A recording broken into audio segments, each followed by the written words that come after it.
Welcome one, welcome all. For some of you, welcome back to SimSpeed TV. It is time for V8SCOPS Supports once more here at Road America, the final night of V8SCOPS Supports for 2022. We do apologize for not being able to bring you the live action last night. Hopefully we'll be able to make up for that with some excellent racing here at America's Monza, the historic Road America circuit. Night 2, we've got the flat sixes, the 2-litre Tourers, and the V8s coming up. 14 lap races, each with a compulsory pit stop. And to bring it to you all live on Facebook, YouTube, and Twitch is myself, Reese Gardner, with Dan Yeaman alongside me in the commentary box, and Jay Kennedy on production as always. Well, Dan, Road America. It's the traditional final round of the V8SCOPS season, and it never fails to entertain. It's a long circuit with very long straights, and heavy braking zones aplenty.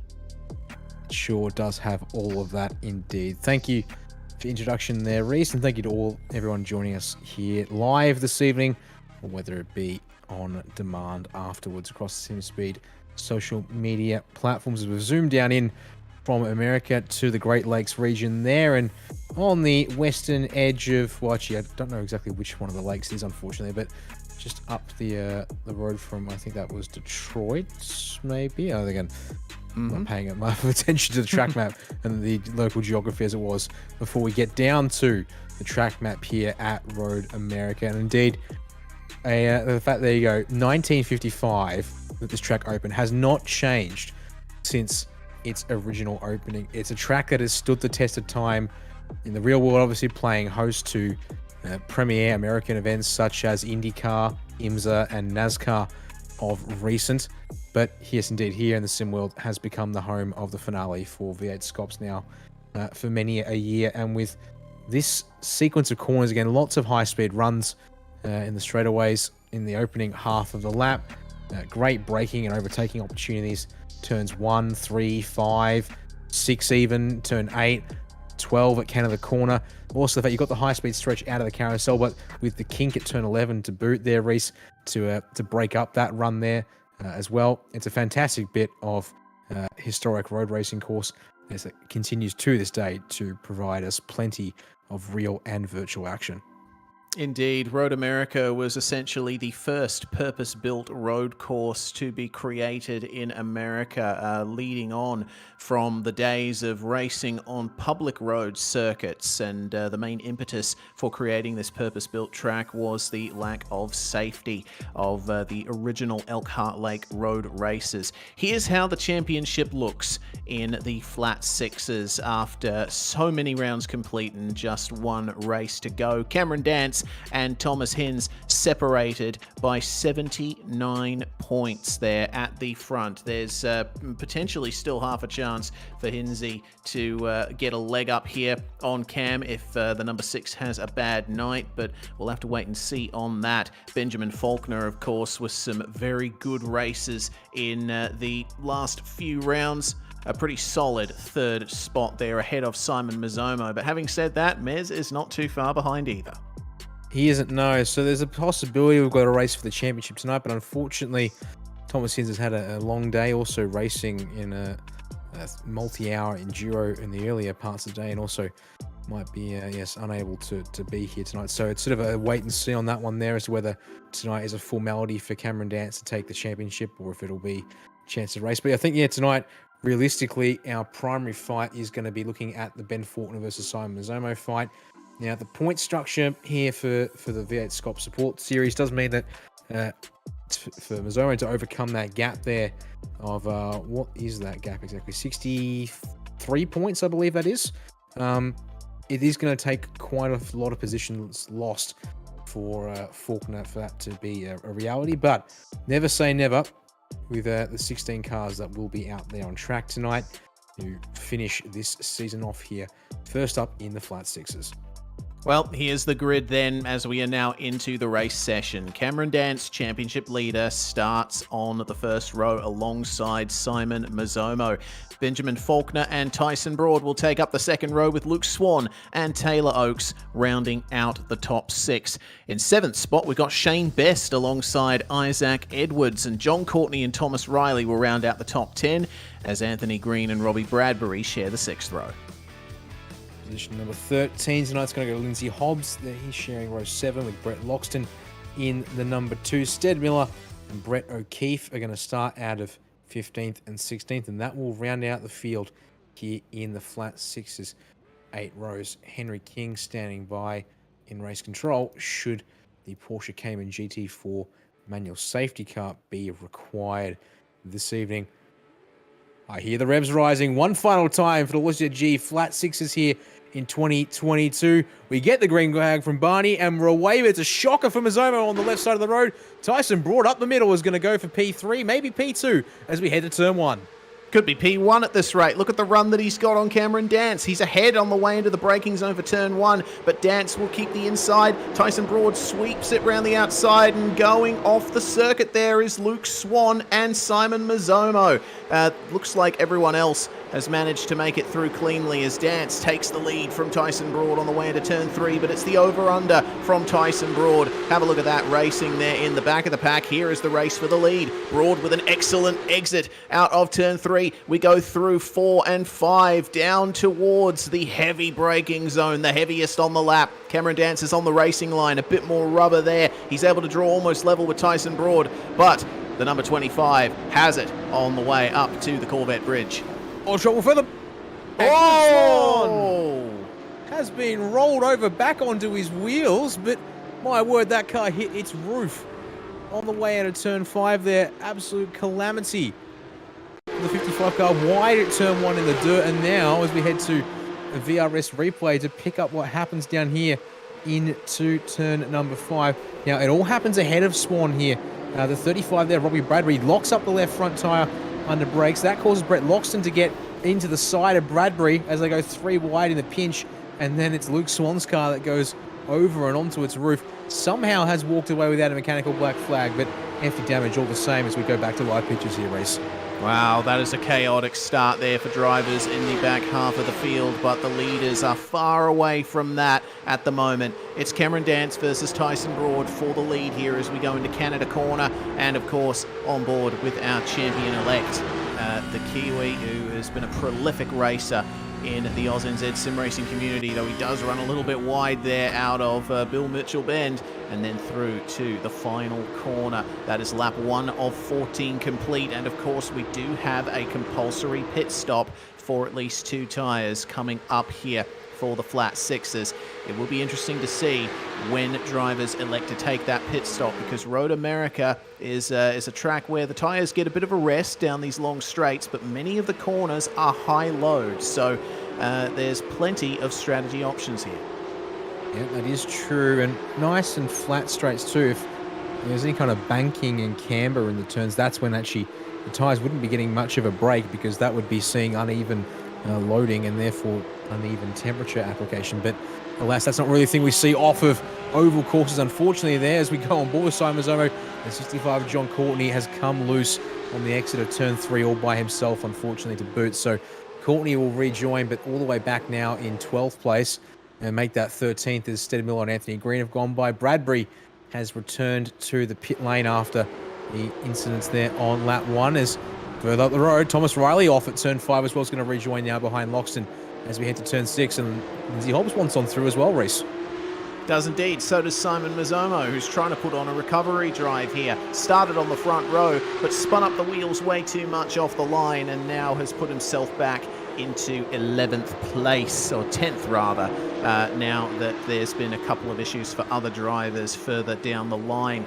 Further up we go into the carousel, this never-ending right-hander, which I can tell you from personal experience is an absolute nightmare in the 2-litre touring cars that we're going to be seeing later tonight. Mazzomo on the back of Thomas Riley then, not going to be able to make the move into the kink, but he's got a bit of overspeed. Oh, no. And he taps Riley around. Oh no, I think race control might be having a look at that one. Mazzomo does slow down to redress the position, but this could create some drama. This could create some big drama. Oh dearie me, Stead Miller threading the needle through that.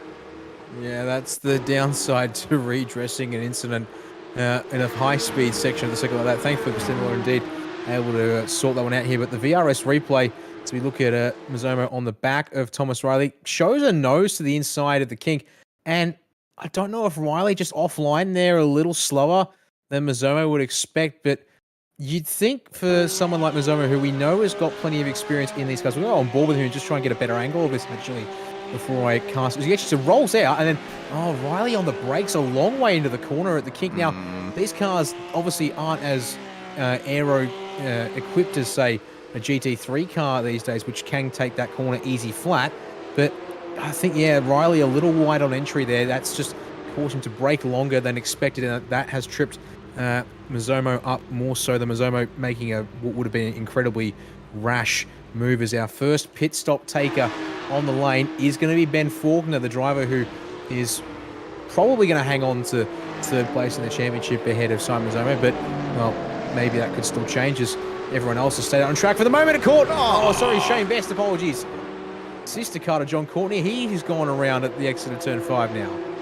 And Best has been having a pretty good run here at Road America, which is a real shame to see. Looks like he just lost it on the outside going over the curb. That was a completely self-inflicted incident there for the 122. Fortunately, he has managed to get back going again as we check out the battle for fourth. Edwards, Loxton and Hobbs. Brett Loxton has really scythed his way up through this field. Well, there might be some kind of action hanging over his head for the problem that happened on lap 1. Hello. Another car off the road, and that's on the way up to the kink. That's Taylor Oakes that has presumably gone for a big spin, and I've just seen it. It is a magnificent spin. No other cars involved in that, but unfortunately for Taylor, he is now on the way into Canada Corner in 6th place. He was running quite well up before. We'll go to our second virtual racing school replay of this race, and the exit of the carousel is where this happened. Just dips a wheel onto the grass, and then whoop, round he goes. That's a big fat pirouette that we didn't see, and he manages to get it back going, KK Rosberg style. Thankfully, doesn't lose drive there, able to keep the engine running as we come back to live pitches, and Isaac Edwards, the next driver to take to compulsory pit service here in this race tonight. As the leaders have started lap 4, it is still a two-way race between Tyson Broad and Cameron Dance, and look at the gap that they've now pulled. I mean, Faulkner and Edwards coming into the lane, has sort of made a bit of space, but that just shows the fact that everyone else who was near the front of the field at the start of this one has either had an incident or taken a pit stop already, because the fact that it is your top 2 and then it is 10 seconds back to P3 is a little deep for Broad at turn 5. Dance, though, not close enough to be able to contest here at turn 6, so I'll have to reset. Maybe Dance, though, closer now that he has been for a bit, will have a chance here into the Hurry Downs or the Maurienne sweep here towards the end of the lap. Indeed, heavy braking zone on the way into this tight left-hander. Got to be careful of the bumps in the braking zone and on the apex of the corner as well. That can really throw you off. Slightly tighter entry for Cameron Dance means that he's going to run wide in the middle of the carousel, but then he brings it back in to the inside of the corner. He's almost double apexing it there, but it doesn't look like it worked out for him. He's going to have to be careful here, get a good run through the kink, and take advantage of the slipstream here on Tyson Broad on the way down to Canada Corner. And if you're wondering why there's not much runoff in this section of the course, not only do you have the woods, but there's also a railway line that runs almost alongside the circuit at that point. So not much space for an extended runoff area.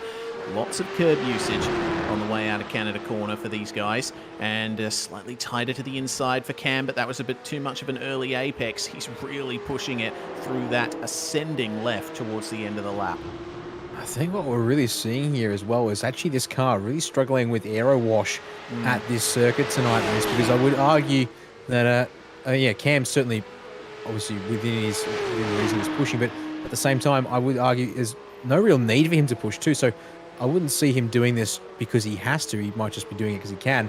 But yeah, it seems to be a lot of these higher speed corners, also watching the gaps on the timing tower, to see him drop away in the mid corner to the exit phase of the turn, because he's just not able to get the car to stick at the front end that he needs. And as we see, Taylor Oakes and Simon Mazomo join the drivers on pit lane who have already done so. So they will cycle towards the back of the field again here once they've got their 2 tyres on.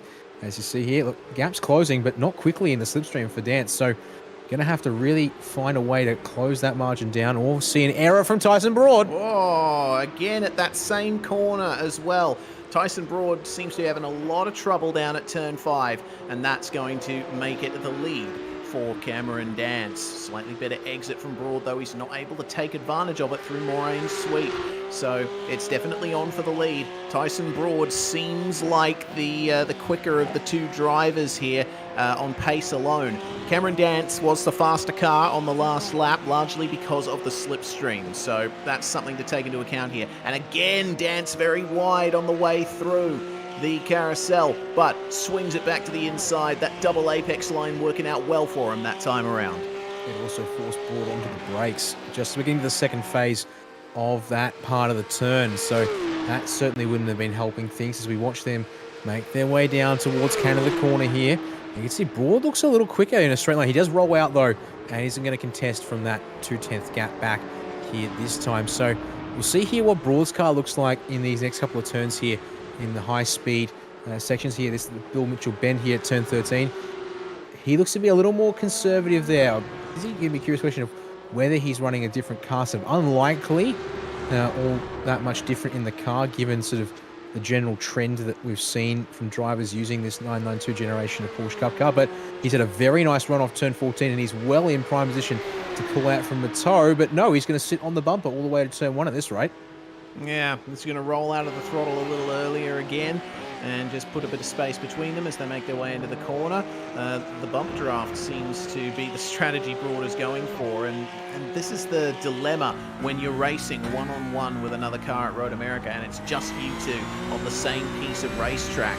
If you want to, oh goodness me, if you want to go for a move here, you've got two straights pretty much right after each other, so there's not much of a chance for you to keep the position once you take it. More pitters on the lane: Lindsay Hobbs, Stead Miller, John Courtney and Shane Best. The pit window opened at the end of lap 2 and it will close 2 laps from the end. So time's rapidly running out for Tyson Broad and Cameron Dance to decide what strategy they're going to go for. Yeah, well, looks like at this stage they're more than happy to continue what they're doing here at the front, because they're keeping the gap to Brett Loxton at the very least quite stable.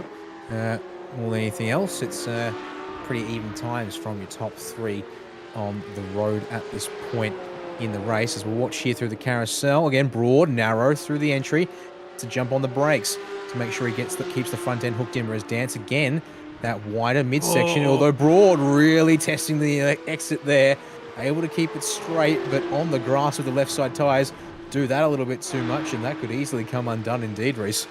Yeah, well, we saw that with Taylor Oakes earlier, didn't we? You have a little bit too much steering input on at the end of the corner, and the car will just spin around. So Broad's going to have to be careful of that. Either way, this is a fantastic battle we're seeing at the moment between the two quickest drivers in the field. And down to the final corner we go. They run roughly the same line. Dance gets a slightly better exit, but Broad's going to say, okay, I'm behind Cam. I'm going to try and undercut him. Into the pits comes Tyson Broad. Marks get on the limiter there, and that looked to be all good there indeed. Not seeing any issues with that one, as we'll see if the overcut or the undercut works okay here tonight in that case. We check out the fight for it. Is currently 4th on the road. Luke Swan still hanging on. Not yet pitted in this race yet, and the 55 Iridium Team Sports car seems to be doing okay. But Thomas Riley is going to dive to the lane just as we cut to a VRS replay, and we're going to see here Riley was ahead at the carousel. So the question is, has this happened in the carousel, the kink, or down at Canada corner? We'll see. Wide from Riley through the carousel. Doesn't lose it yet there, Reese. So I'm going to say odds on Canada corner with a nice send up the inside from Luke Swan, if all normal proceedings are to be followed here in a second. Yes, indeed. Well, they go side by side on the way out of the kink. Not the best of runs from the blue and silver machine. And then down the inside he goes, and that is position changed very nicely between the two of them there, and manages to keep it. While we were on the replay, I'll notify you all that there were huge dramas for Tyson Broad in the pits. He overshot his box, so that has cost him valuable time to Cameron Dance. He emerges from the pits behind Benjamin Faulkner, who's already taken a stop. Yep, 5 seconds I'm seeing on my timing screens. So that is more or less gifted this race at this stage to Cameron Dance. You can see brought a little bit of wiggling there in Australia, trying to maybe get a little bit of scrub and heat into the tyres, because of course only 2 tyres required to complete the compulsory stock requirements. And in this series, given that all 4 tyres add additional time, so take the minimum number of tyres you can and make sure you take the ones that best suit the track and your driving. That's always going to be important here. But, well, yeah, at 5 seconds losses. Oh, trouble for Lindsay Hobbs at the exit of turn 6. Just off the racing line. Will back it off fully onto the grass, but now has to wait a moment to get that car going again.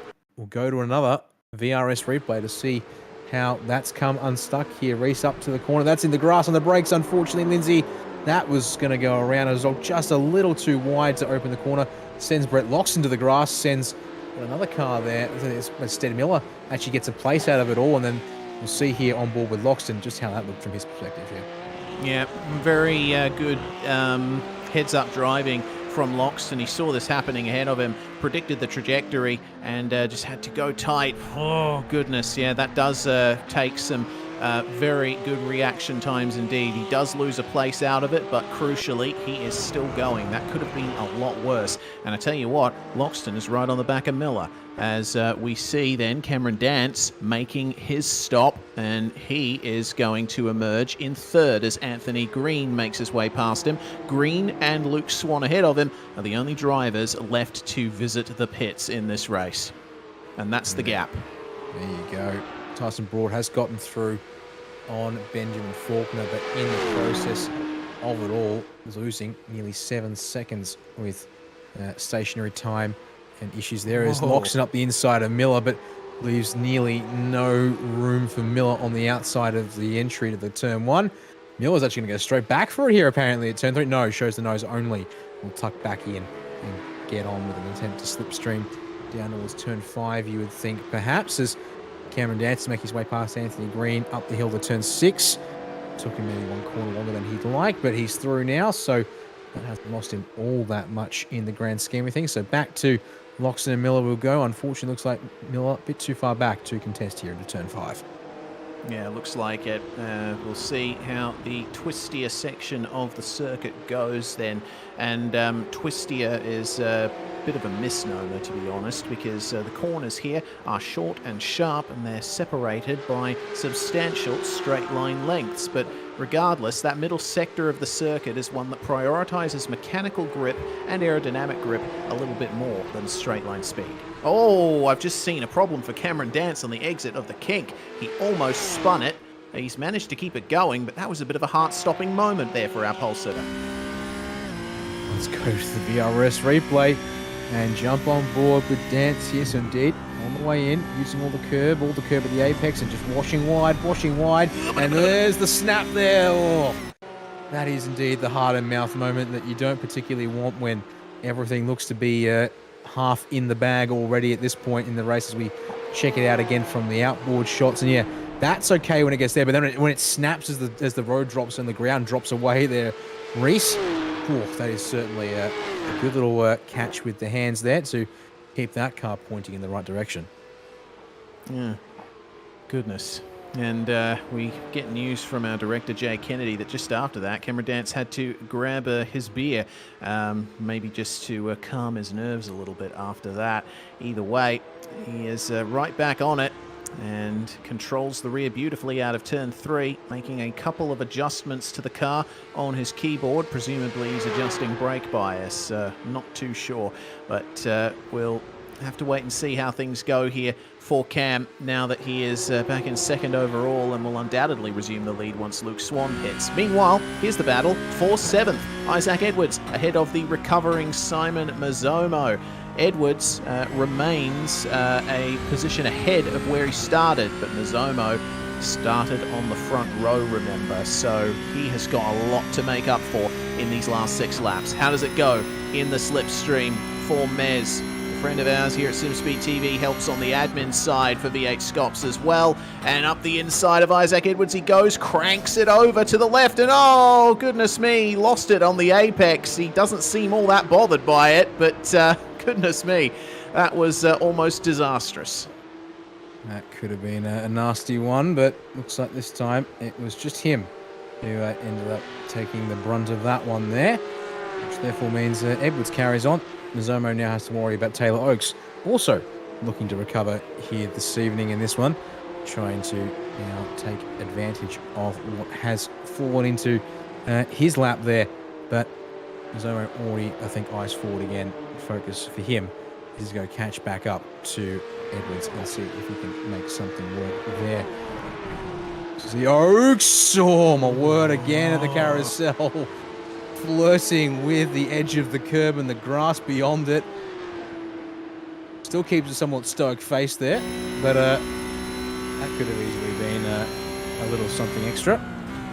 Absolutely, it could have been a little lock-up for the car ahead of Simon Mazomo, who seems to be having some trouble keeping that 9.5 SimSport Porsche on the straight and narrow at the moment. We'll see if there's a change for position between these two guys within the next lap or so. I love the entry to this final corner. You can go so deep, but apparently a little bit too deep there for Taylor Oakes, as that seems to be a bit of a technical issue for Mazomo. He does blink back into existence, but that's the one thing that you don't want happening when you're in the midst of a race here, is your internet getting on the fritz. No, certainly not by any stretch of the means. So, saying that he might now need to keep an eye on, perhaps, and just make sure things aren't going to drop worse. But looks like it might have just been a solitary blink there in the grand scheme of things. So, can hopefully try and get back on, as we're told that the first iRacing incident limit penalty has been issued.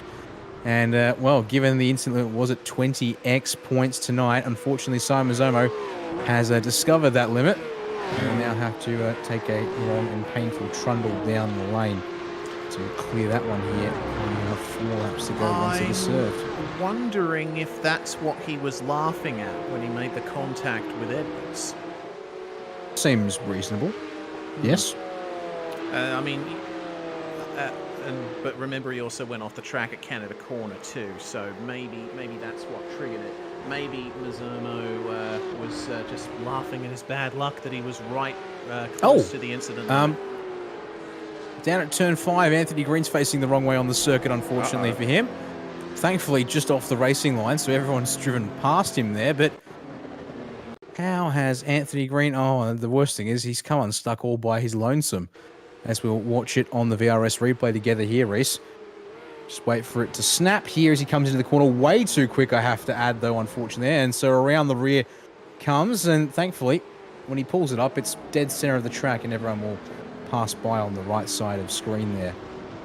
Indeed. Well, either way, thankfully no one else was involved in that. So the race continues, and we have finally Luke Swan for Iridium SimSports pitting from the lead of the race. Cameron Dance resumes that race lead. And out of the final corner comes Simon Mazomo. He has not taken the drive-through assigned to him by iRacing. Maybe he's just waiting for an opportunity here. He does still have Edwards in front of him. Out comes Luke Swan behind. So that's potentially 2 times past... Actually, no, that almost certainly is 2 times past the pit lane now. He's going to have to come in next time. So he will have been given the instruction that he must come to the pit lane at the end of this lap to serve the penalty. Yes, I was just going to finish that sentence off. Indeed, you filled it in for me wonderfully there.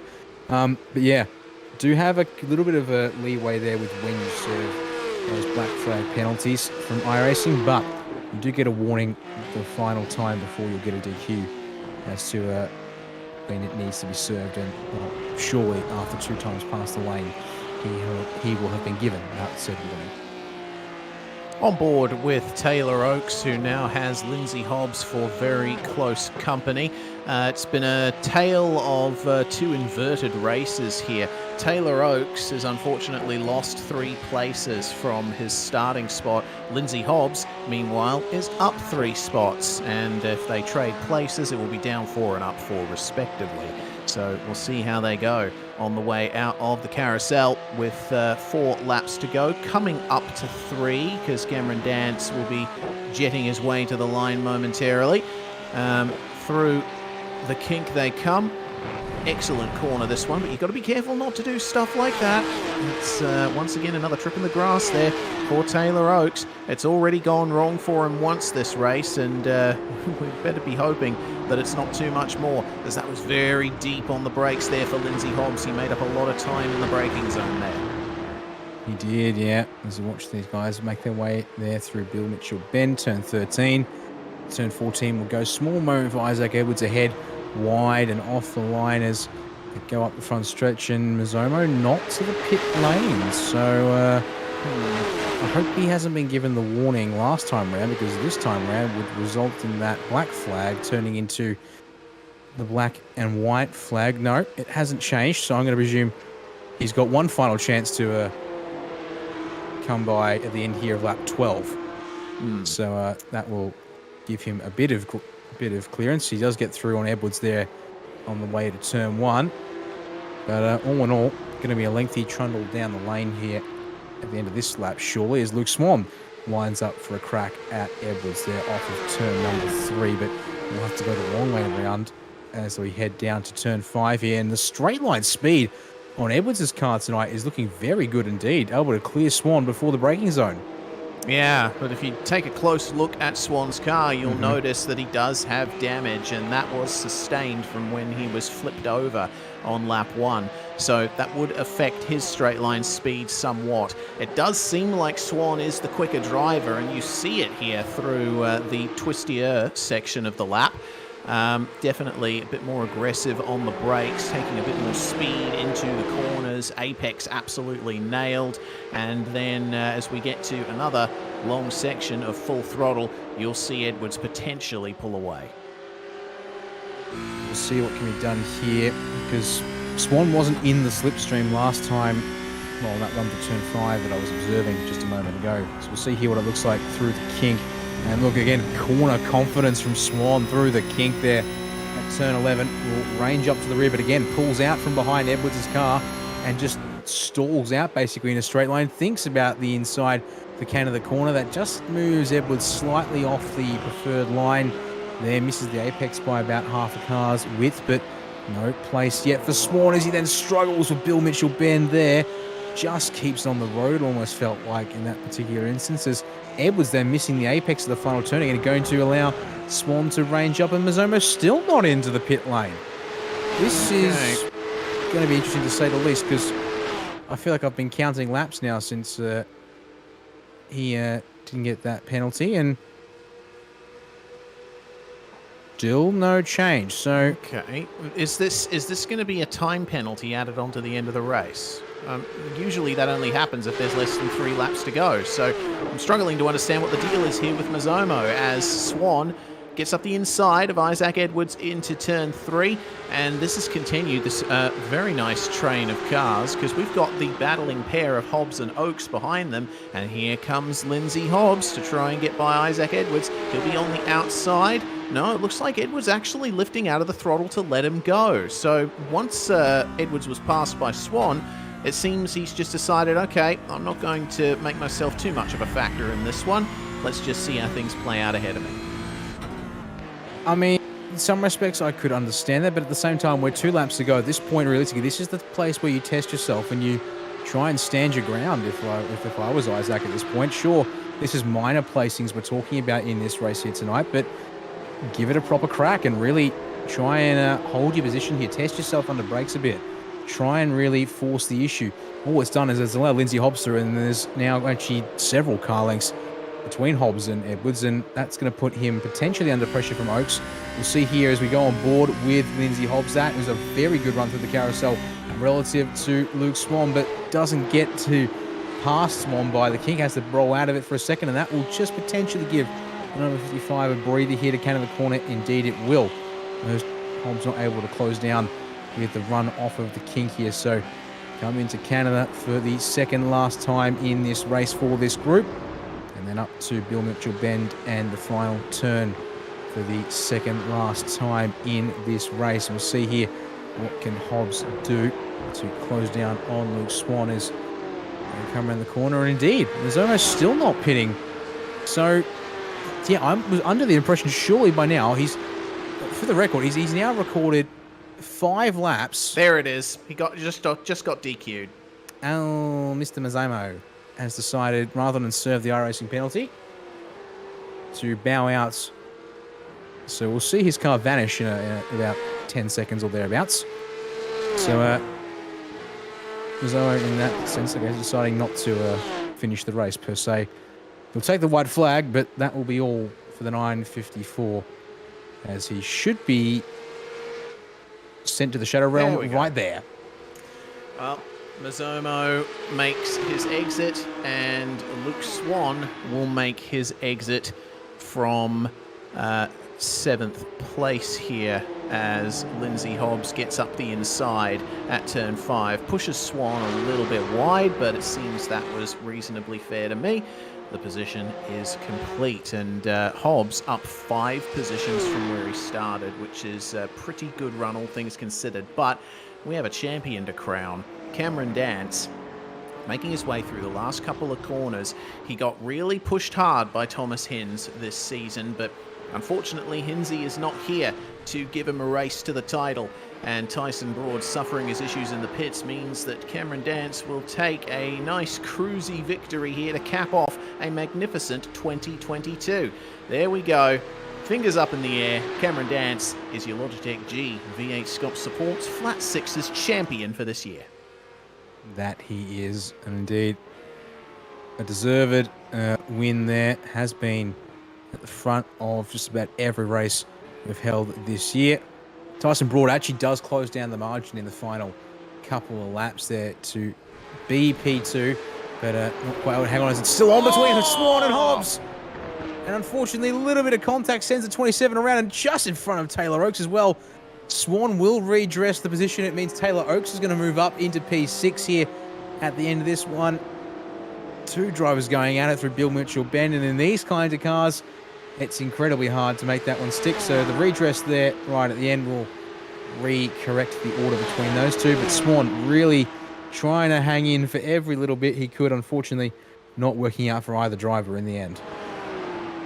Yeah, that's a shame that it ended that way between Swan and Hobbs, but at the end of the day, sometimes that happens in racing. Last few cars are going to make their way across the line, and the celebrations are in full swing for Cameron Dance down at the runoff area of turn 5. Tyson Broad's going to join him and send his congratulations with a couple of donuts of his own and a little boop in the left rear quarter. Thank goodness that didn't happen while they were under racing conditions. Otherwise, we might have been looking at a very different result here. The smoke goes up, and with that, we can go through our official race results from the final race of the Flat Sixes in 2022.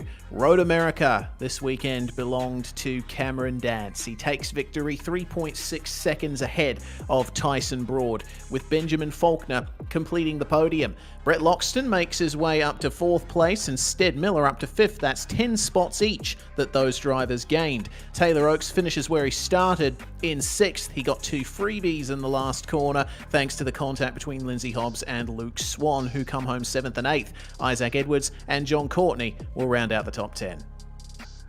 11th place tonight goes to Shane Best ahead of Thomas Riley and Anthony Green in 12th and 13th. Simon Zomo disqualified, will be classified though as 1 lap down in 14th place. Probably Bradbury 2 laps shy of the finish, and that was it for our 15 starters. As it turns out, unfortunately, Brett O'Keefe not able to take the start despite being in practice earlier on. So that will do us for part 1 of the evening here at Road America for the Logitech G V8SCOPS Support Series. But we do have ourselves the 2-litre Tourers to come in the next couple of minutes. It's about, well, I could tell you exactly about 15 minutes from now that we'll see those cars out on track. So, well, it does give us time, Reese, to quickly chat to our race winner and champion for the Flat Sixes, Cameron Dance. We'll bring him into the commentary box now to have a quick chat with him. Cam, congratulations on this one here tonight and for the season on the whole. good bit of a scrap with Tyson in the opening part of the race, but unfortunately, small error from him in the pits means you had it pretty cruisy there in the second half. Yeah, I mean, like, we've had some really, really good paces around for some unknown reasons, so, yeah, I'll take it. But, yeah, really, really good to cap off the championship with 2 wins. Getting to do some skins, I guess, and, yeah, getting to put the number 1 on the car. Indeed. Unfortunately, actually robbed of your number 6 that we normally see in, thanks to a couple of someone else getting the number in before you got here tonight. But yes, indeed, we'll get a chance to see you put the number 1 on the door and the mirror on the windows, I should say, for 2023, which is good to see, or good to hear. By the sense of things, you'll be back then, all things considered. And I mean, yeah, it's a championship that requires consistency. And certainly you've done that pretty much all season long. I guess any highlights you can think of at the moment that you sort of, apart from obviously bringing it home here tonight with 2 wins across the round? Probably just the fact we had a really good start to the championship, to be honest, with like a streak of wins and just yeah, just a streak of wins, and then obviously having some really, really good results with the team in general, and obviously Cheney bring home the team's championship for us as well. Looking forward to 2023 for a second, perhaps. I guess, is there anything sort of you'd be hoping for, or I guess apart from obviously, I presume obviously trying to go back to back and defend the Flat Sixes title. Anything you'd like to see from the series, or just anything in terms of other expectations and aspirations you'd like to sort of maybe got in mind at this stage already? Yeah, I'll try and be back obviously for next year. Not entirely sure on what's going to happen next year. Obviously, there's a couple of ideas been floating around with some open wheelers and stuff. But yeah, hey, look, for this open wheeler series, I'll be really, really keen. But yeah, we'll see what happens next year. Obviously, a lot to possibly consider. But yeah, looking forward to it. Well, before we let you go, Cam, any final chance to thank out team partners, sponsors, whoever else helps you get it done here tonight? Yeah, just obviously shout out to the whole Orbit Motorsport team as always. They've been really, really supportive, and obviously Cheney and Taylor have been really, really good teammates all season long. They've done really, really well. So yeah, props to them as well. And everybody on the car, obviously Hybrid Tune, Demon Tweaks, Sim3D, Fight CRC, and obviously you boys in the comms box for our broadcast booth, I should say, including Jay. Better not leave him out. For all the awesome broadcasts, and obviously everybody on track for all the awesome racing all season long. There we are. Thank you very much. Cameron Dance, your race winner, round winner, and Flat Sixes champion here in 2022. We've actually got second and P2, I think, real quick here, if we can as well. Tyson Broad into the comments box here, since we've got a couple of minutes, and we'll speak to Tyson now. So unfortunately, Tyson, not quite the result you'd like again this evening. Unfortunately, we missed it on the broadcast. Could you just talk us through what happened there in the pit stop for you? Basically, I just overshot. That was sort of it. Yeah, I knew my race for the win was kind of doomed from the off, because I only realised on the grid that I actually underfueled by about 10 litres, so I knew that would cost me in the stops. And yeah, just sort of ruining from that. Was still just trying to keep Cam honest in case he made a mistake, but yeah, he didn't, and yeah, he probably deserved the win there. Okay, so that explains a little bit, because yeah, a 5-second gap would be quite a massive overshoot if it was just that, but makes sense now to understand that there maybe at least that small error there with the fuel number beforehand helps explain. But all things considered, you did close the gap down in the final part of that race there, so I think realistically, yeah, if the fuel hadn't been an issue, I think an overshoot wouldn't have been the end of your race there, but I think unfortunately, yeah, sort of it's all come together and in just the sort of the worst possible time there. Yeah, well, I actually realised on the final lap that I believe Cam might have been fuel saving throughout that final lap, final 2 laps. So yeah, obviously I was trying to hunt him down, and I think I closed in about 2.3 seconds in the last 2 laps. But yeah, obviously just ran out of time. But otherwise, yeah, it was a really good 2 races for me, especially getting lightning starts in both races. Yeah, well, we haven't seen you in the Flat Sixes all that much this year, so a bit of a part-time crack for you. I guess any highlights you want to sort of reflect on really quickly here from 2022 in the series? I guess the only real highlight was this round. You know, it sort of hasn't really. I haven't really done that much. Obviously, joining halfway through, kind of not really much you can do. But yeah, just sort of mainly use this for prep or sort of more practice in the Cup car for AG this season. But not sure whether I give this series a crack again full time next year, but sort of something I'll have to weigh up, you know, in the coming months. And one final thing is, speaking of 2023, obviously, so therefore, I guess it's a wait and see thing for you. But I guess if you could, I don't know, maybe change a little something, I guess, is anything else you want to see from either this series, the Flat 6 in particular, or maybe, say, a support series in general? I guess very curious to sort of, if you have anything in your mind at this particular moment. I mean, it's sort of not really. Yeah, just sort of maybe slightly more different race formats in general in the support series. Because I think it's mainly just 2 or 1 races. You know, would like to see, you know, maybe a 3 race format. You know, not too many of them. Maybe just, you know, once or twice during the season. And yeah, that's mainly about it, I guess. Go. Thanks for speaking with us, Tyson. P2, pretty good job all the same. At the end of it, before we let you go, who do you want to thank tonight for the result? Obviously, series organisers, first off, for doing a really good job of the series. Sim Speed for always putting on a great broadcast. And then obviously Drop Bear Motorsports for, yeah, all the support they provide, and all the sponsors, Cozy Engineering Solutions, High Bird Racing Simulators, Revolution Race Gear, Sam Blacklock Media, and yeah, the other drivers for some great racing over the weekend. Tyson Broad, second place tonight here in the second and final race. The Flat 6s here from Road America. And I think that will do us there for interviews tonight from the Flat 6s. We'll take a short break here in the commentary booth at SimSpeed TV. We'll be back in a couple of minutes' time for the final race of the 2-litre Tourers here from Road America as part of this final round of the Logitech G V8SCOPS Support Series in 2022.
World of Outlaws Dirt Racing is available now.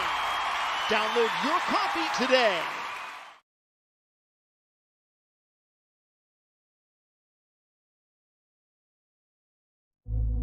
What does it take to win? Is it something you're born with? Is it the grind? Every day.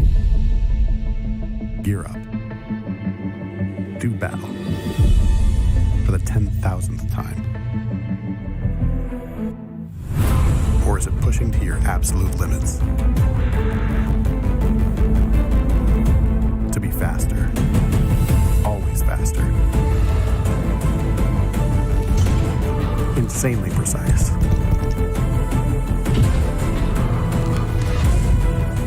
Totally free and at one with the game. Or maybe it's just getting to that place where nothing else matters. nothing in the way of winning.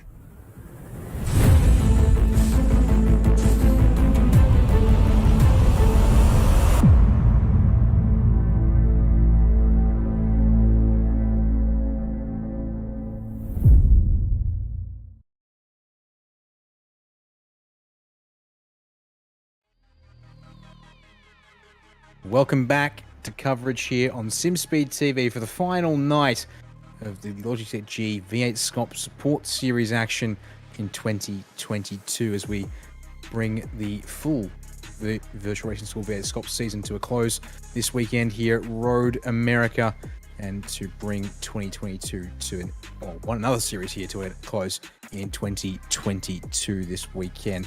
My name is Daniel Yeaman here in the commentary box. Jay Kennedy will be joining me on the mic for this one, here in the Tulia Tourist, because Reese Gardner will be out on track as he has been this season in this support category. And while we wait for the racing action to get underway, here's a look at championship standings following last night's racing, which unfortunately we did not get on broadcast due to some unexpected issues beforehand. So apologies to all the drivers who we missed out on seeing how you guys went last night. But what it has done is, well, at the very top of the field, unfortunately, in terms of a championship scrap, it never really quite came to fruition.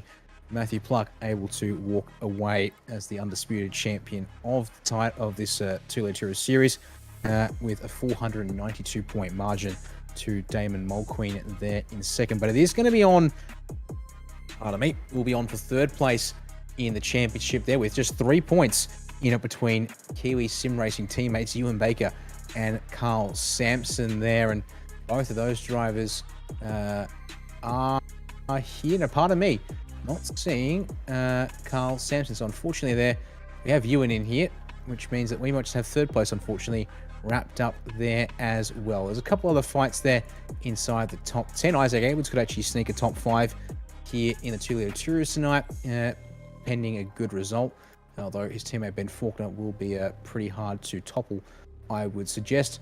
And then otherwise, maybe Dylan Jordan with a really good result could move up a spot there as well from position number 7. Unfortunately, from there on, the places are locked in due to the points gaps and the fact we've only got 225 points left for the race winner here tonight. Well, clock's ticking down towards 0 in the practice session. Jay Kennedy joins me now in the comms box. And well, Jay, some good racing there in the flat sixes to get our night underway. We now turn our attention from some rear engine, rear wheel drive machines to the front engine, front wheel drive category of this year's action here in the Two-Liter Tourist. This will be an exciting one. I would suggest these cars generally have been providing us great close quarters action all season long, and the fact that we're going to have a compulsory tyre change for these cars as well in this race means that we'll be seeing some plenty cold front tyres at various points throughout the race here tonight. 100%. It's going to be very, very fun. It's been a really interesting championship the whole way through, hasn't it? I mean, every single round we've seen all sorts of interesting action. There's been chaos, there's been mayhem, and everything in between. So bring it on. Looking forward to the season ending, but looking forward to seeing who will be the surprise packet coming into this last race, because we've seen surprise packets the whole way through this season. It's been a very hard series to predict winner-wise. And I mean, even tonight, the practice times are completely skewed from what we saw the championship standings. So Damon Mulqueen leading. We've seen him win races. We've seen Ewan Baker win races. He's second. Brett O'Keefe's been up there all season. He's in third in the practice, but Matthew Pluck is in fifth. So it's a very mixed up field. We're going to see it mixed up again. The grid will be mixed up from where we would expect as well. This is going to be fun. It is, with all the races here in the support series this weekend, this double header format across 2 nights of action.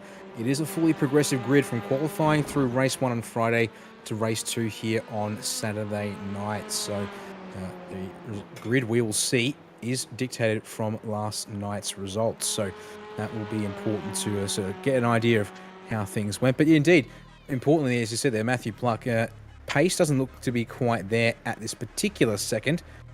But we will wait and see if that changes in the race. And again, we are talking highly slipstreamed cars here in this category, so it will be hard for the leaders to break away as the clock strikes 0 here in the warm-up session for these drivers. We can now head towards the grid in just a couple of seconds, as the drivers actually are just finishing up now, and they will be sent to the grid right about now as well. So we can get those names up for you in just a moment's time here and walk you through our roster for this evening. 13 cars should be set to take the grid, and so it starts with Damon Mulqueen, another race win to his name here in this series. Unfortunately, it's all come a bit too late here at the back end of the season. Ewan Baker will join him on that front row as the front runner for Kiwi Sim Racing. Ben Faulkner starting out of third place is sharing that row number 2 with Brett O'Keefe there in the number 22 machine. Diane Mazzomo, unfortunately, after making a bit of a hash of the end of the flat sixes race there, Jay will start at P5 with a chance of redemption. We'll be sharing that row with Ben Christensen. Lindsay Hobbs, Rhys Gardner on row number 4. Shane Best and Isaac Edwards there out of 9th and 10th for Isaac. That's going to mean quite a bit of effort to try and catch his teammate Ben Faulkner if he wants to get P5 in the championship. Steb Miller and Matthew Pluck, a shocker for him last night, or actually maybe missing the entire race. We'll be back in P12. Dylan Jordan to round out the field there in 13th place. Format is exactly the same as the flat sixes, so we've already seen what to expect. And we are away, but a horrible start there for Ewan Baker on the outside of the first row. He has not gotten away at all, and Ben Faulkner is going to take that second position away very, very quickly. All right, here comes the run to turn number 1 as they head on down there. Mulqueen, Faulkner and Baker indeed breaking away off the start line there, and Faulkner will cut the nose off Baker through turn 1, but immediately the KSR Honda looking to the inside for turn number 3 here. He will get up the inside there. Space respected and given by Faulkner. And what this actually does is give Damon Mulqueen, of all people, an 8/10 of a second margin. Not that he really needed it here at this point in the race. We'll see if these guys can sort themselves out and go and catch him, because these first couple of laps with these cars starting on bone-cold tyres are going to be some of the most important as we head to turn 5 for the first time. Baker still wants on through as Faulkner has had to open the door, but deep from Baker will send Faulkner off wide. It will set O'Keefe wide, and then a little bit of contact between Faulkner as he rejoins with Ben Christensen there on the way up into turn number 6, as well as we go on board here with Rhys Gardner, having jumped out of the comms box for a moment back behind the wheel of his sim tonight here. Rhys certainly looking to try and make his way forward in this race, and he has already picked up 2 spots to get to P6 at this point in time. Yeah, he'll be happy with that too, because he wasn't too happy with his result from last night, so be glad he's gained spots already. Looking to make a few more, but yeah, that lead that Mulqueen now has is out to nearly a second. Ewan Baker's also broken a bit of ground with that big cluster of cars coming together and getting side by side, 2 by 2 by 2 up the hill. Gardner has a big moment there through the exit of the carousel, but Christensen now holding the train up behind him. Yeah, he seems to be struggling a bit here on this initial lap as Faulkner looking to the outside for Canada corner. That will be a bit of a hard sell there. It actually allows Simon Mazzomo to try and get his nose in, but no, Mazzomo doesn't carry the speed through the corner there, and we'll have to slot back in line. It also then invites Rhys Gardner back into the picture. So we've got ourselves the cars 3, 4, 5, 6 as Brett O'Keefe in the grass through Bill Mitchell Bend there for a moment. Caused a little bit of a sight that I didn't want to particularly see there, but gathers it up and they keep on racing as going towards the back of the field. Lindsay Hobbs, Steve Miller and Isaac Edwards train of 3. That was the most chaotic first lap that didn't see any crashes I've ever seen at this track. Hold your horses, Jay, because lap 2's getting underway. And Simon Zomo trying to get up the inside of Ben Faulkner, who then goes up the inside of Ben Christensen, make it 2 for 1 at turn 1, and Rhys Gardner might just make it 3 places lost if he can get this figured out, but Christensen will cover off the inside as we see here. The Christensen's not happy on Zoom. Well, I wouldn't be too happy if I suddenly lost 2 places at one corner, thanks to that. There it is. I wouldn't be surprised if he's maybe playing it up just a tiny bit for us. No, he does get a bit angry when he doesn't go his way. We've seen that before. We saw how angry he got at Imola when his wheel broke. It's not a fun sight. Yeah, true. Oh, we got 2 by 2 though. No. Christensen gives Mazzomo a bit of a door tap. O'Keefe up the inside of Gardner, just behind in the process. They stay 2 by 2 into turn 6, but it will be Gardner who falls back in line behind O'Keefe. Yep. But Mazzomo's still going to hang on to the inside on Christensen. But Christensen around the outside. Oh, no. through turn number 7 will hang on to that place. And now it's O'Keefe trying to hustle up the outside of Mazomo. Oh, front to rear contact, but they don't go around. Oh my goodness. Lap 2 of a 14-lap race, which isn't super long, but all things considered, it's a decent amount of kilometers covered in these cars, and they're really working it here. Is on board with Gardner. Will go here the long way around the carousel, drops him back into 7th, and then out right on the curb at the exit there, using every millimeter of track he can. As that's Shane Best doing a bit of lawn mowing services for the ground staff at Road America here, and Gardner there almost doing the same just up the road at the kink. Matthew Pluck's got himself into this fight now too, so he started at the back of the field, as you said earlier. He's now already right up into this group. The issue he's got is, how do you get through this? Where do you go? Where do you put your car to try and get past this group of cars around that are doing everything to hold their position? Just got to try and pick them off one at a time with the most efficiency. Easier said than done. You can manage it. Indeed, it is a lot easier said than done when everyone wants to hustle. Lap 2 is ending, which means the pit is open, and it's going to be Ben Faulkner and Ben Faulkner from further up the road, Ben Christensen that we saw there on screen, and Reese Gardner all taking to the lane there to get their compulsory service complete and change at least 2 of their tyres. So fair enough, get the cold tyres somewhat warmed up, and then immediately get them off and get another set of cold ones on, so at least you get the heating process out of the way. Well, probably the other part of that too is the traffic that was going on in that group. It was costing them time, so probably not a bad move to get out of that. While we've been watching those guys, have a look at what's happened for the lead. It has gotten very close indeed. Ewan Baker has hunted down Damon Mulqueen after being 8/10 back on lap 1. We haven't had a chance to check in with your top 2 since the start of the race because everything's been happening further on back, but looks like the Honda has picked up the slipstream of the Hyundai Elantra here, and now these two can go at it mano a mano because Brett O'Keefe is the next car on the road because of Ben Faulkner pulling to the pits. That's a fairly healthy 5-second hole there between Mulqueen and O'Keefe. It's almost 5 seconds back as there's Faulkner, and then in the background Christensen and Mazomo with their Christensen and Gardner, apologies, with their pit service complete. And, all identical all on the money times there at 24.8, 24.9 seconds. So everyone hitting their marks, everyone up on the jacks, 2 front tyres off, 2 front tyres back on again, and straight out of the pits. Crazy how identical those 3 were in regards to pit transit and pit stop time. So, give or take a 10th between all of them, and that was all in the pit stop. So they've all hit their marks perfectly, or they've all gone too far or too short identically. So, crazy how close they were in times. I wouldn't be surprised if Ewan Baker comes in this lap because of how quickly he closed up that gap to Mulqueen. I think he'll come in this lap or next, but he'll definitely come in and try and undercut Damon Mulqueen. Okay, well, he won't do it this lap, but maybe the next one. We'll see if the undercut is what the drivers want here. So don't forget, the tyres on this car start with basically no heat, it's ambient temperatures. So when you come out of the pits on fresh tyres and fresh front tyres to boot, as you'll do in one of these 2-litre these TCR class cars, that'll mean you've got no grip under brakes, no grip through the mid to high speed corners. Well, no grip in the corners, period. The low speed stuff, you'll still easily scrub if you try and take it a bit too aggressively. And then you'll have no power trying to put no grip trying to put the power down to boot on top of all of that as well. So while the undercut doesn't sound unreasonable in some respects, I would almost argue in this car in particular, you kind of want to be the last one to blink.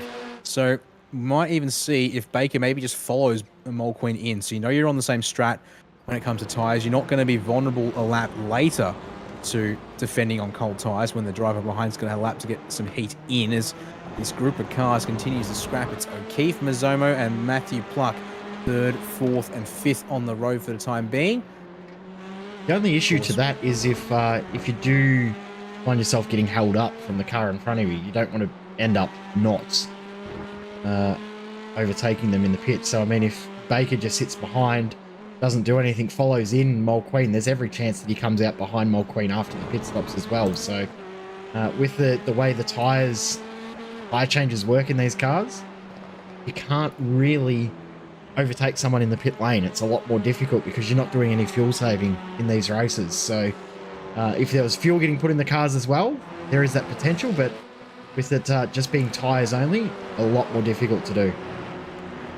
That is true. So it really comes down to how well you can get the car to drive on cold tyres. And I'd almost argue that my expectation will be the fact that you don't want to be out on cold tyres first if you can avoid it. It does mean you're a little vulnerable because you're going to be out on cold tyres next. But if you can get that one lap overcut, gives you an extra lap with heat in your tyres, maybe pull a couple of tenths and then break away at the very least. Otherwise, come in with the guy ahead and you'll know you're on the same strategy at least as your top two continue on for at least another lap here as we get the fourth lap complete of 14 and head into lap number 5 of this race. Just 3 tenths in it there as the gap continues to close between the top two towards turn 1.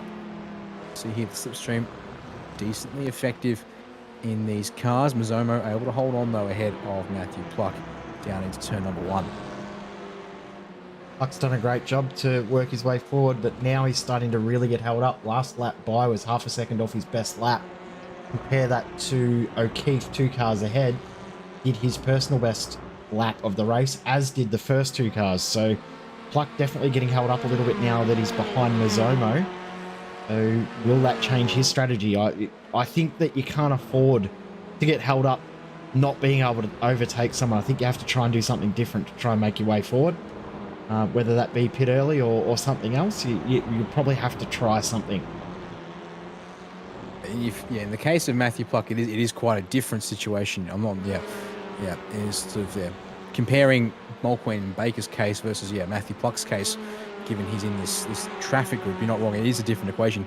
It's still that risk of you come in first, cold tyres, but you get the clear air, and then you can work through the cold tyre phase, and then start putting hay down when the sun shines. I think actually, I would agree in Matthew Pluck's case, he needs to just take the bullet early, get through this cold tyre phase, and then just start pushing with clear air, or maybe cars that are slightly quicker perhaps, because we do have cars like Ben Faulkner behind, Faulkner being the leader of those who have pitted in the race so far. Now, odds on being that Pluck wouldn't come out with Faulkner per se, given Faulkner was up in 3rd when he came to the pits. Yeah, but be close, but not quite, I don't think. Yeah, Faulkner's last lap though was faster than Pluck, so that has swung back in Faulkner's favour at this point. Yep, and so no slipstream, but tyres warmed up enough and able to push at his 100%. So indeed, as I said, it's that delicate balance that Matthew Pluck is trying to find, and well, not finding right now. In fact, interestingly, if he could get by Mazomo, he'd be okay because Brett O'Keefe did a 2:21.5. We'll see what O'Keefe's lap time here is as Shane Best is in the lane. Actually, there we go. Improvements from 3rd, 4th, and 5th, 21.4, 21.4, and 21.6. So that picks up the pace a little bit there for these three. What Faulkner does when he gets to the line. Yeah, this will be important. What can Faulkner do? Another lap here of clean air, warmer tyres again. But not getting that benefit in a straight line is behind him. I've just seen Stead Miller go around the outside of Canada corner and take a place on Reece Gardner there. Yeah, I just saw that on my timing screen that there was a change of position, and there's also about to be a change of position for the lead. Bit of bump drafting coming down into turn 5. That was not what I would have been expecting. Some bump drafting going on between the leaders. Yes, he is, I think, willing to get close as Shane Best is just about to finish his pit service, and he's going to come out of this group. Well, I reckon this group might just clear him here because he gets off the limiter now. They're coming down to turn 1 he's now. Right in the middle. Nope, he's going to come across and cover them all off. So you hit your vet. There you go. I thought these guys were coming with a bit more steam than see they the cold actually tire were. disadvantage he's got. Out into P7, but let's demonstrate 3 laps versus 3 and 2 lap old tyres versus brand new fronts. As we watch this group now range up there, the corner speed already worth at least 1.5 tenths, maybe 2 tenths, and then the slipstream now out of turn 3 to turn 5 is going. Best defends, but he doesn't defend all the way. Defends late. Ooh, that could be questionable. That puts Stead Miller on the outside of Christensen. We're almost 3 wide into turn 5. There's a contact between Miller and Christensen. Risgarda's going to tuck to the inside, try and get up next to Miller there. Best actually hangs on with Christensen sort of balked into the middle. Bit of panel rubbing between Gardner and Miller through turn 6. Do they clear each other yet off the corner? I don't think they have. So come into turn 7, a bit of contact through the hurry downs, but it looks like Gardner will get out ahead. Lindsay Hobbs also wants a piece of the pie as well, Jay. This is crazy. This is action-packed. Oh, and this ahead. is fun. Oh, my word. Off the track goes both of our cars ahead, that being Best and Christensen. Best rejoins ahead of Hobbs. As well. By the way, while this is going on, Mole Queen and Baker have both come into the pits. So you're right. O'Keefe and Mazomo. Yeah, so Matthew Pluck now in the lead. The only driver left to pit is their contact between Miller and Best. Best in the wall, and that is heavy contact. Left rear, left front. How does it drive after that? The answer is about 30 degrees, 20 degrees right hand down. Has a bit of speed in it and no mechanical black flag that will force him back to the pits, but well, that is a little bit rough there in that one. That battle pack scrapping hard, and oh my goodness, there we go. Ewan Baker, 23.8 seconds. Fastest pit stop of anyone by about half a second or thereabouts, and David Mulqueen at 25.5 seconds has been caught out quite nastily there as Mazomo off the jacks. O'Keefe, has he made an error on the way into the pits? Not quite. It must be maybe 4 tyres, perhaps checked by Miller. We'll have to check that. As pardon me, not Steve Miller. That was Brett O'Keefe. Apologies. As Steve Miller is here on track fighting with Reece Gardner now for 5th place as they've come past the pitted Simon Mazomo. Gardner gets that spot, so now up into position number 5. Will it be net 4 or 5? We're not too sure, because where Matthew Pluck comes out, it's now a real mystery with how much this pack has changed. You've got Mazomo in this group now as well, so you've got an extra car joining the pack after the pit stop phase, and of course Matthew Pluck was with Simon Mazomo, so there's every chance that Pluck makes his stop and comes out near or around this pack, probably just ahead like we saw with Shane Best, but then gets caught very, very quickly. Well, we'll have to keep an eye on the lap times for Pluck then. A 2:21.4 last time around, as just as we cut away from that group, Mazomo goes a bit bushwhacking out of the hurry downs, and then Reece Gardner kinds of crisscross waggle on the brakes there to turn number 8. So that just gives Steve Miller maybe some ideas about, can we set up something here for Canada corner, be right on the bumper all the way out of the carousel. He's already there.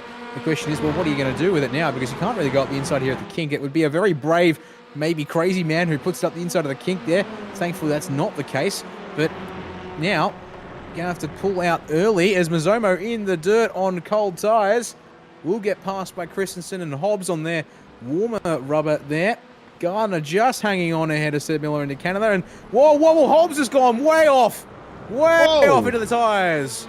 Oh, that's big impact, and we could see a safety car from this. This could bring out a safety car. And he's none too happy on the rate. He's actually towed straight away.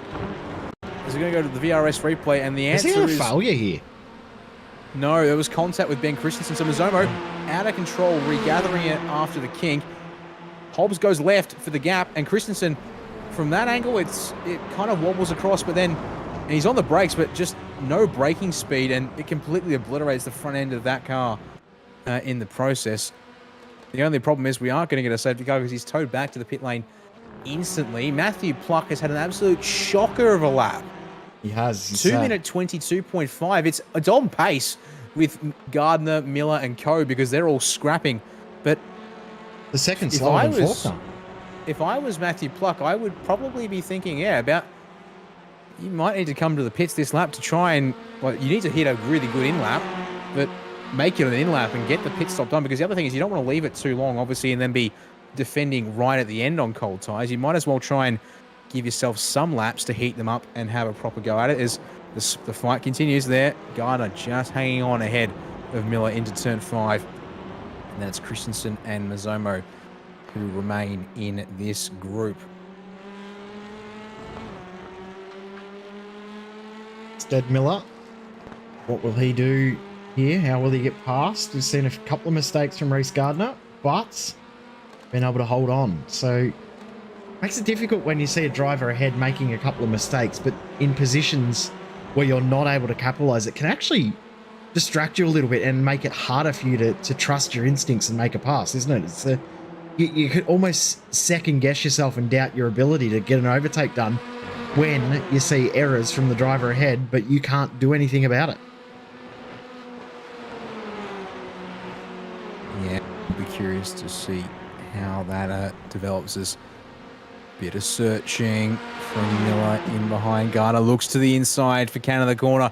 He's at the rear axle, but doesn't have it under brakes. Gardner fires it in hard under brakes, actually able to swing around the outside and hang on to the place, and actually makes up a car length, forcing Miller to really be a bit conservative on the way into the turn there. So the Elantra-Veloster equation is still somewhat well balanced, and maybe really telling here different driving styles from these drivers, different driving styles from these two at the moment here, Jay, because Gardner really looks to have the rear end rotating more under brakes to allow him to really pivot the car in from a wider angle. Miller's trying to, I guess, maybe show the nose where he can, but as a result, narrow entries and therefore a little compromised with the apex speeds at this point. He does have the draft down these straights, but that's no good at this stage as Pluck has done another lap, 221.8. That will help him out a bit there, of course, with getting back on pace, but he'll need to do better again, I think, to really ensure he's got some kind of margin to Gardner and Miller here at the front of this group so that he can be ready to defend himself when they come charging down. Now, interesting to look at gaps. The gap at the start of the previous lap between Baker and Pluck, so that's the gap between our leader that has pitted, our lead car that has pitted, and our leader overall, was just over 40 seconds. It is now under 40 seconds. So the pace swing definitely in favor of those that have pitted over those that have not, or that car that has not, that being Pluck. So yeah, Pluck has to come in this lap because he's lost another half a second on this lap alone. Yeah, that is true. The second times are not in Pluck's favour. Then again, they're still racing. Good. They're just not as good. Decent. Yeah, and Reece Gardner, Stead Miller, they're now starting to match his sector times on this lap. Even while they're battling. Their nose to tail. I think Miller and Gardner seem to have calmed down a fraction here. Their focus might now just be realising that we're in with a shot of really applying a bit of pressure here to Pluck as to the line. Pluck has gone, but I think he's stayed out on track. Yeah, he's stayed out. And the race leader has indeed stayed out, so that could be critical. He's going to go 10 laps on his set of tyres, side by side up ahead between Gardner and Miller into Canada corners. We're on board with Ben Christensen, seeing it all happen ahead. Contact between the two Hyundais. Somehow neither car comes unstuck, nor looks overly damaged there as they make their way out of Canada corner. That, though, will hurt their lap time here. Just a couple of tenths, to say the least. It's brought Christensen and Mazoma back into the fight, hasn't it? We've gone from two two-car battles to a true four-car fight because Christensen will get the draft down this front straight. Interesting as well, another 0.3 of a second lost by Pluck in comparison to Baker and Mulqueen. So he's losing ground. Ewan Baker's race to lose as it is right now. Stead Miller not close enough to get this move done. Simon Mazzomo not close enough to get the move done, but Ben Christensen gained around about 0.2 with that draft down the front straight. Yeah, and the fact that on top of Miller and Gardner here having a bit of contact at Canada corner, Christensen then went and set the fastest. Was that Christensen, or that might have been Ben Faulkner up ahead? So unfortunately, that might be a little bit irrelevant to the conversation. But someone thought it might have been Faulkner actually, because Faulkner's been pushing along pretty quickly, and indeed his personal best as that checks out, I think, doing purple sector through the same sector of track that we saw the contact. But alas, Ben Faulkner is a fair ways up the road, and there we go, that pack reforming. As you said, it didn't quite look like it when you mentioned it at the start of the front stretch, but now that we've gotten half a lap in, we've picked up a tow from turn 3 to turn 5, and now we're heading down towards turn number 8. That certainly does look, once again, like a 4-car pack for 5th here as they make their way through the back half of the lap, and we wait to see, will Matthew Pluck come to the pit lane here at the end of lap 10? Yes. He will finally come to the lane. So now the numbers game is on. 58 seconds is roughly what it was just before he came into the pits. Will that be enough to get down and out and still be ahead of Gardner and Miller, to say the least? This battle pack is absolutely crazy now, isn't it? Look how close Christensen has got when you compare it back to a couple of laps ago. He's right in it, and into the grass as he puts his foot on the brakes there, Stead Miller. So almost sent the car around. He's able to hold on to it. What will he be able to do now as they make their way towards the final corner? Matthew Pluck is about to finish his pit service as well. Here comes Baker through. We knew that that was going to happen. We knew that Mulqueen was going to go through. Ben Faulkner should go through. How far ahead will Pluck be ahead of this group? We're around about 7 seconds by the time he gets up to speed. We know that there is a drop-off, so he's going to lose a little bit more ground. So I'm thinking that he's probably going to be about 4 or 5 seconds ahead. So he's done okay out of it in the end, but probably not as safe as he would have liked to have been. Suppose so, but as it turns out, that gap was a fair bit healthier than he would like, and now has a lap and a half where he'll be a little vulnerable. While we're talking about gaps, a gap that is closing that we may not have been expecting is Faulkner closing in on Mulqueen. Last lap by fastest lap of the race, first race lap in the 2-minute 20 bracket for Ben Faulkner. Gained about a tenth of a second, but he's been gaining tenths of a second almost every lap, so he's doing a very, very good job. Oh no! Crisscross attempt from Reece Gardner after being passed by Stead Miller, and the car's stalled out, I think, there for a moment as he tries to get it refired on the exit of turn 5. We go straight to a VRS replay because we did miss the initial pass here, as Stead Miller finally made another attempt at the move here into turn 5. Deep, got it actually nicely deep on the brakes, but Gardner saw it coming from Beautiful 6 miles away back there, Jay. And then, I'm sorry, Stead Miller, from that particular angle, that is not particularly positive. Yeah, that's not good viewing for Stead there, is it? Yeah, there's a fair bit of runoff there that he had plenty of access to, and the angle back into the road. Yes, he has to angle. Look at that straight line too. You compare it to the straight line on the edge of the road. Definitely was angled across, wasn't he? Yeah. So what that does is obviously promote Ben Christensen and Simon Zomo to 5th and 6th. Stead Miller has come back to 7th, but are now nearly 10 seconds clear of Gardner in 9th. There's up the inside, tries Mazomo at Canada corner, but does not have the momentum on the way out to make the move stick on Christensen. That will slow the pair of them down a bit here at least. We'll see what he can do though into turn 1 perhaps. And then again, maybe turn 5. As we're coming up to 3 laps to go for these drivers as they come off the final turn here and climb the hill up to start-finish line on this front stretch. Closing is Mazomo in the draft. It's strong in these cars. And Christensen goes early defensive. Mazomo will take the racing line here. Jay nose ahead. Side by side for the corner. Who washes wide, if anyone? The answer is no. They will not wash. Mazomo nose ahead, but now the outside for turn 3.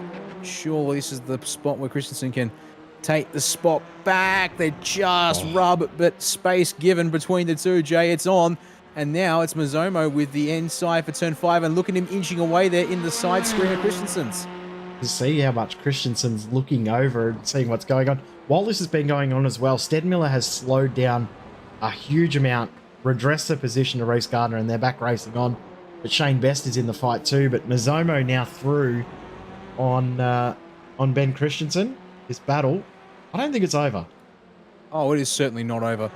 Not with the way that Christensen would be, I think, ready to have another crack at that spot. And with 2 cars isolated in a drafting fight like this, I'm sure that Mazomo will be find it incredibly hard, if not impossible, given their comparative pace to pull away at this point here in the race. Unless he's got something magical at the sleeve of that Hyundai Elantra under the rear wing, perhaps. I don't know. Or be under the bonnet. Maybe stash an extra 50 brake horsepower there or something. Although that requires something like a push-to-pass button. In those circumstances, and by the looks of things, there's surprise, surprise. Christensen closing slightly out of the carousel. And he'll close a little more on the way down to Canada corner. Enough to make Mazomo think about going defensive on the way down through the kinks. But no, we'll be able to take the racing line into the corner proper there. Front of the field, Ewan Baker about to start the second to last lap of the race. He's maintained that gap to Damon Mulqueen, who actually has set the fastest lap of the race. Actually, I take that back because Ewan Baker has just set the fastest lap. I take that back again. Damon Mulqueen has just set the fastest lap of the race. But that gap staying around 2.5 seconds, 3 seconds. Faulkner has dropped off, so those tyres he must have been pushing them extremely hard. Matthew Pluck a little bit further back, around about 8 seconds. And I was about right when I said it was around 7 seconds by the time they got up to pace. This battle is 7 seconds back.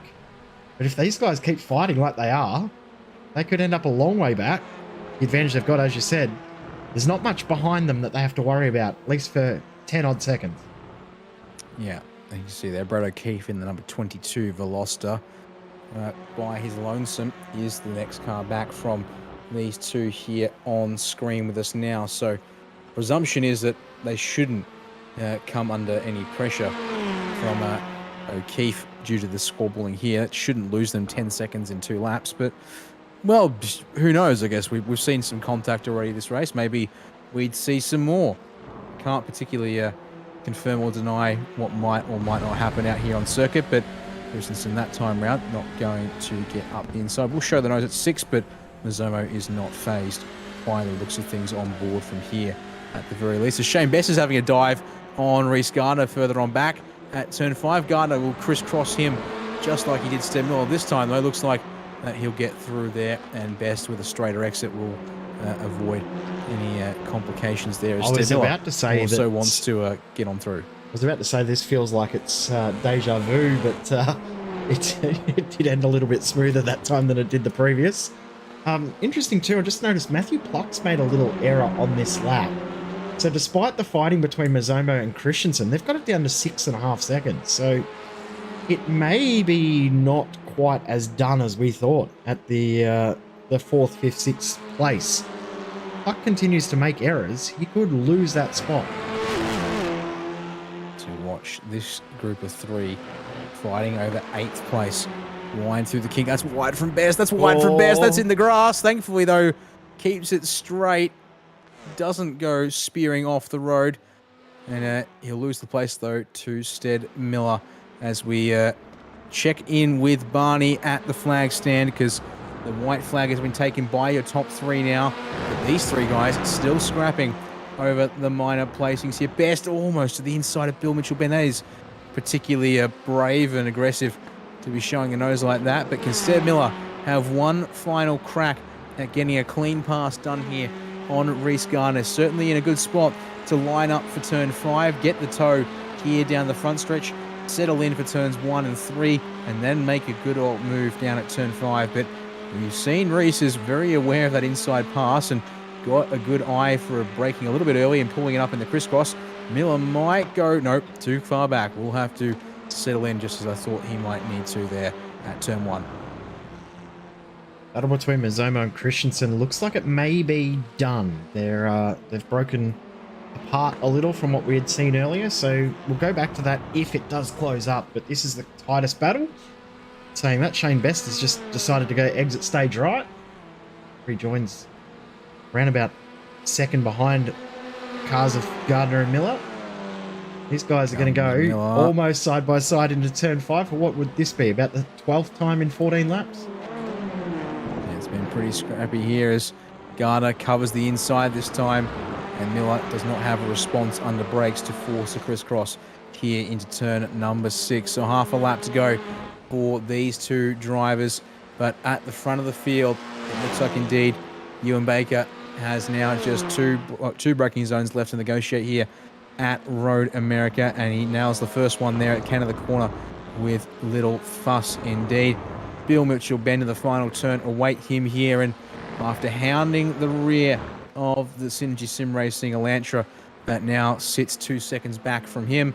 He rounds the final corner, picks up the apex, runs out to the exit curb, and after plenty of solid results this season, Jay, but I don't think he's had a win yet in the 2022 campaign. Ewan Baker will put his name in the winner's circle for the 2-litre Tourers this year.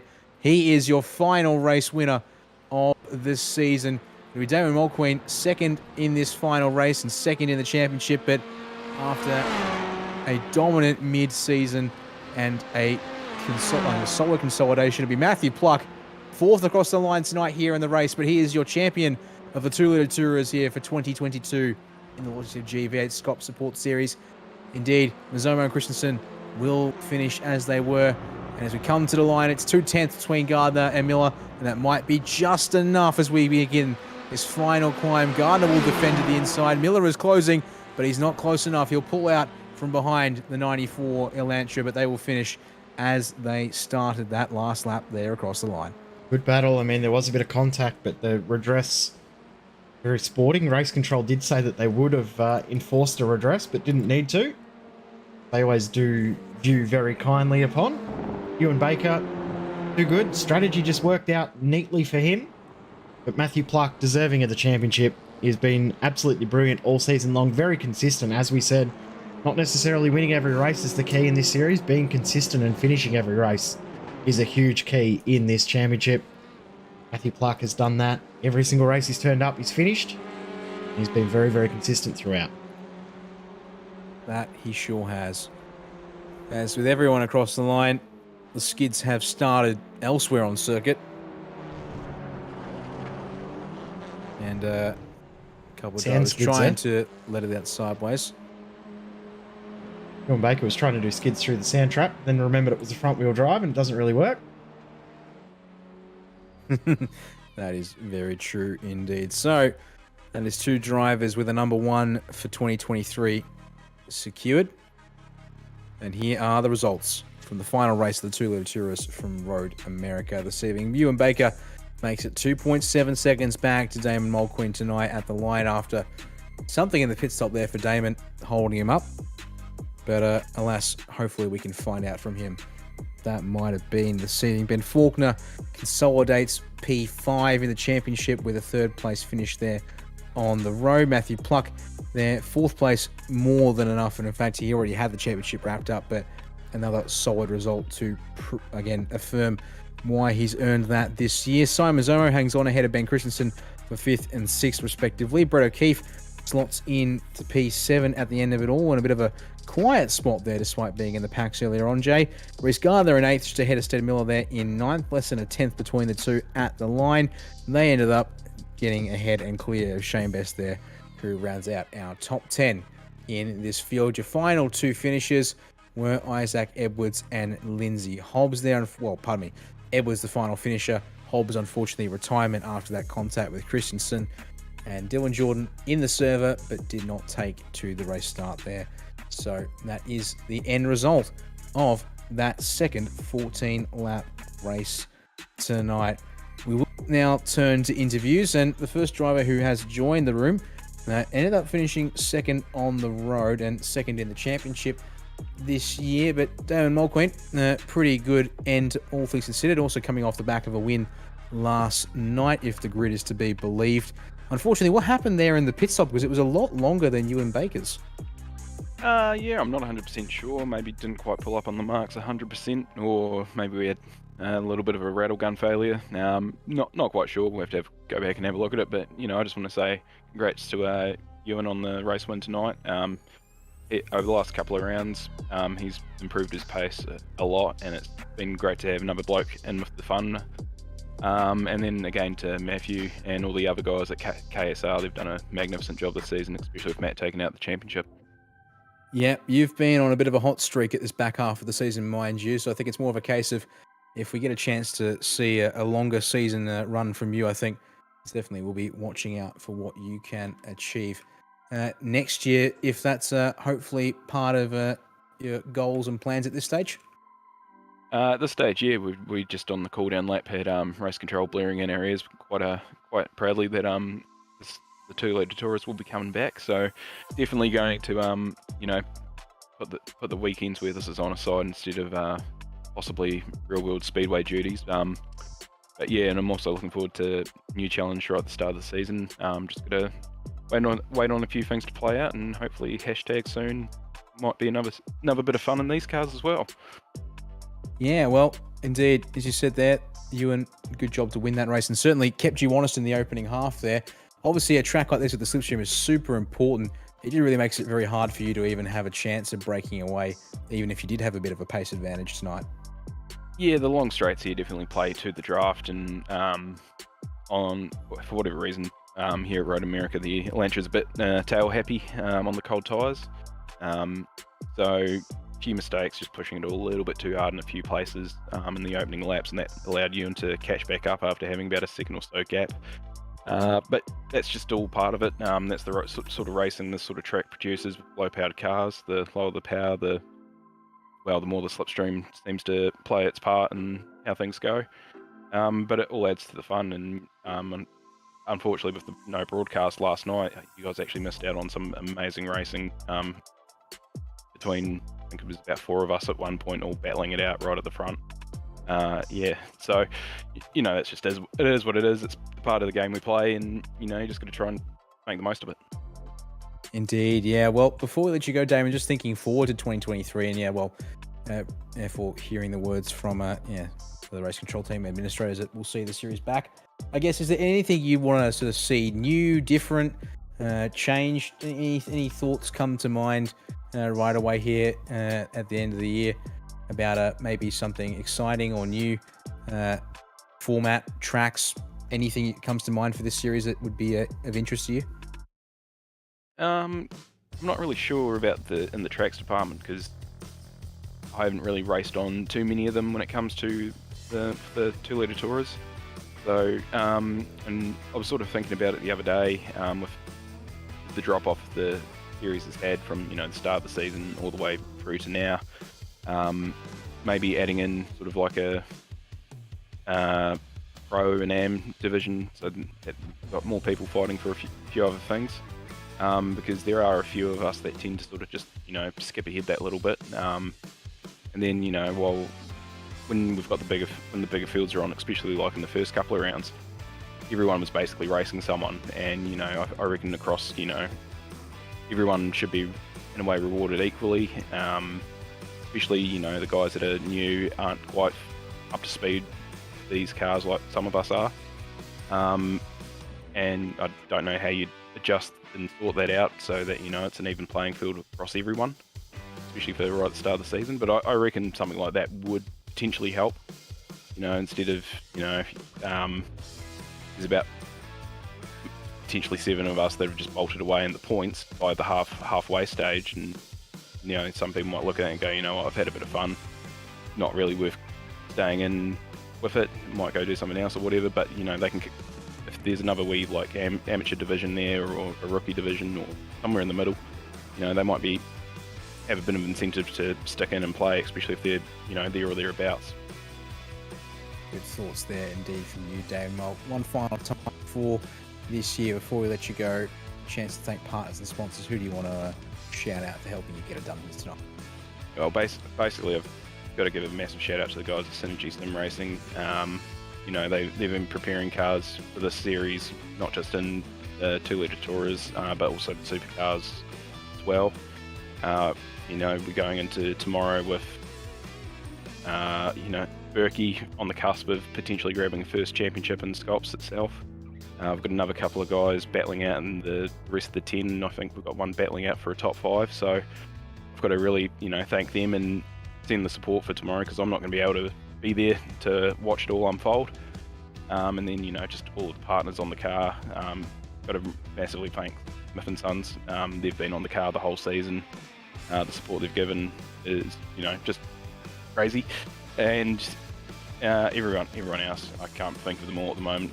Just after missing the first 2 rounds and managing to pull back a second overall in the championship, I think it's actually pretty impressive. So it'll be a bit of a delayed celebration. We'll wait till tomorrow, hopefully the good news in the main game, and yeah, we'll go from there. So yeah, just thank you to everyone, to the broadcast team, series sponsors, all the guys behind the scenes do all the hard work to have this all happen. It's been a pleasure racing in it, and looking forward to it for next season.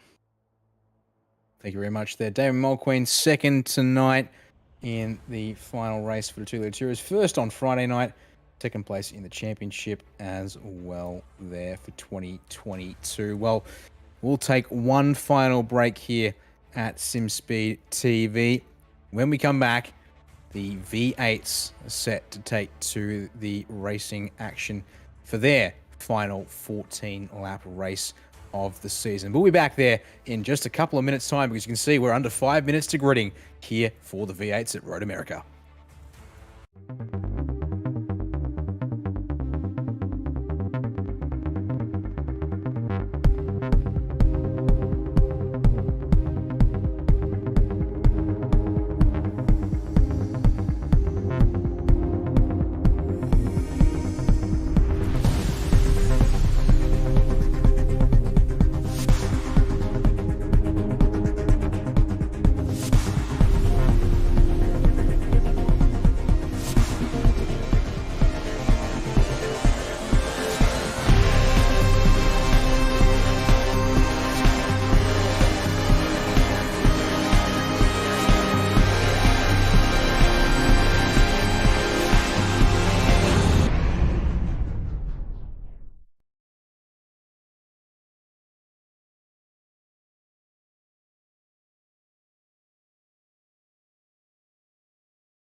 Well, we return one more time here on SimSpeed TV for V8SCOPS Supports for 2022, and it is time for the V8s, as Dan said just before we went on the break. Road America always turns it up no matter what cars are racing here, and of course, the V8s are one of those cars that always provides some fantastic action around a circuit that feels like it was designed for them. I'm Reese Gardner, it's Dan Yeaman in the comms box with me, Jay Kennedy going back behind the director's chair and muting his broadcast microphone.